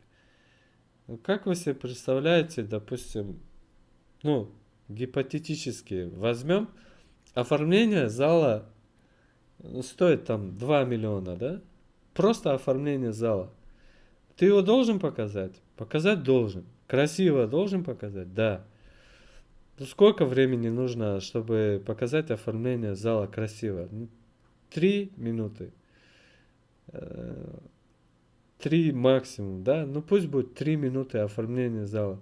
Там у невесты платье дорогое, там 1,5 миллиона, там 3-4 миллиона бывает платье. Показать невесту, то есть все, что на все, на что потрачено много денег, люди хотят увидеть. И хотят увидеть не просто мельком, да? Здесь 2 минутки мелькнуло платье за 6 миллионов, там чуть-чуть и так далее. То есть акцент нужно делать именно на тех вещах, на которых потрачено много денег. Да, за границей там банкетам особо внимания не уделяют, да, там у них все торжество, это выездная регистрация и съемки до зала, до выездной регистрации, вот и все. А сам банкет, ну и церковь бывает в каких-то регионах, странах, вот и все торжество. А на самих банкетах у них вот такого, как у нас, не происходит. То есть там банкеты, либо их просто не включают, либо они в какой-то столовке проходят, либо они слишком скучные. А здесь, ну, свадьба большая, интересная, насыщенная, поэтому смысл здесь экономить время. Да, можно сделать упрощенную версию тоже. Давайте сейчас посмотрим клип и на этом завершим наш просмотр, нашу коррекцию. Если у вас есть какие-то вопросы, спрашивайте, задавайте. Я не говорю, что я гуру цветокоррекции и так далее, да. Я вам показал лишь вариант того, как я это делаю. Если вы можете мне чем-то помочь, да, советом, книгами, еще чем-то, я не против, я люблю учиться. Пишите в комментариях, задавайте вопросы. Ну, давайте смотреть все от начала до конца.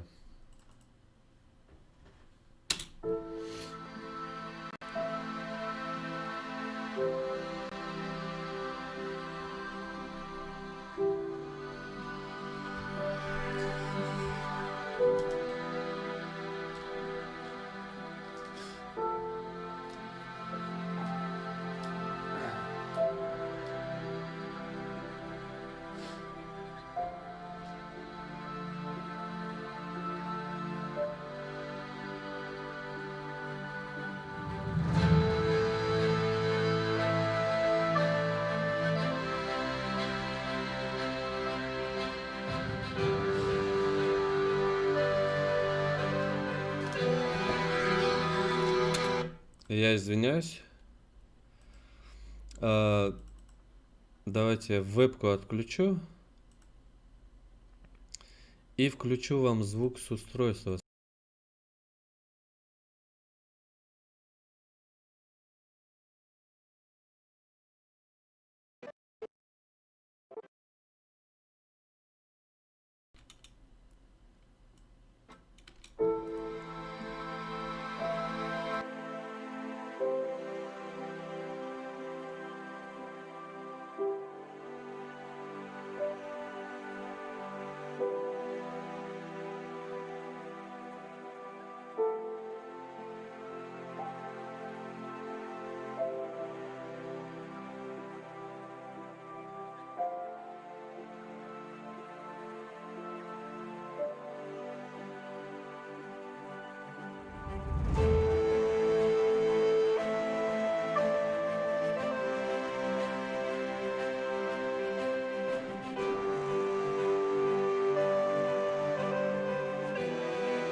Последние файлы почему-то он рендерить не хочет.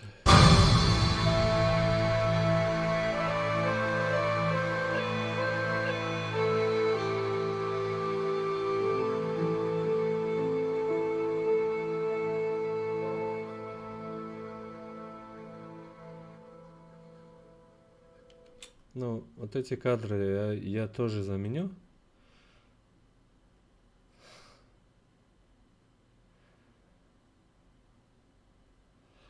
Так, музыку я беру, как и все, как этот сайт называется, Epidemic Sound. Но это не лицензированная музыка, то, что вы сейчас видите. На Epidemic Sound вы можете за 1500 рублей скачивать целый месяц все, что угодно. Но там выбор, я бы не сказал, что там большой выбор, но, по крайней мере, все, что вы скачаете за один месяц с этого сайта, вы сможете использовать уже в своих аккаунтах на YouTube и в Инстаграме. Причем с лицензией. То есть вас банить не будут. Даже если вы возьмете, купите на один месяц всего лишь вот это разрешение, да, и вся музыка, скачанная в течение этого месяца, вы можете использовать в течение всей жизни. Но именно на тех аккаунтах, на которых вы зарегистрировали. А там дается зарегистрировать всего один аккаунт YouTube, один Facebook и один Instagram. Относительно всех остальных песен и так далее, ну, они, получается, левые, да.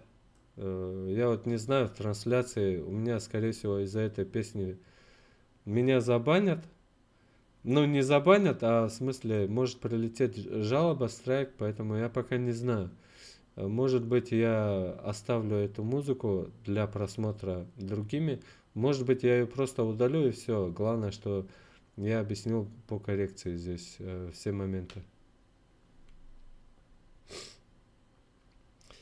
Насчет Вирса я не знаю. Насколько я знаю, он сейчас уже этим не так сильно увлекается. У меня есть знакомые, которые непосредственно с ним знакомы, с этим Вирсом.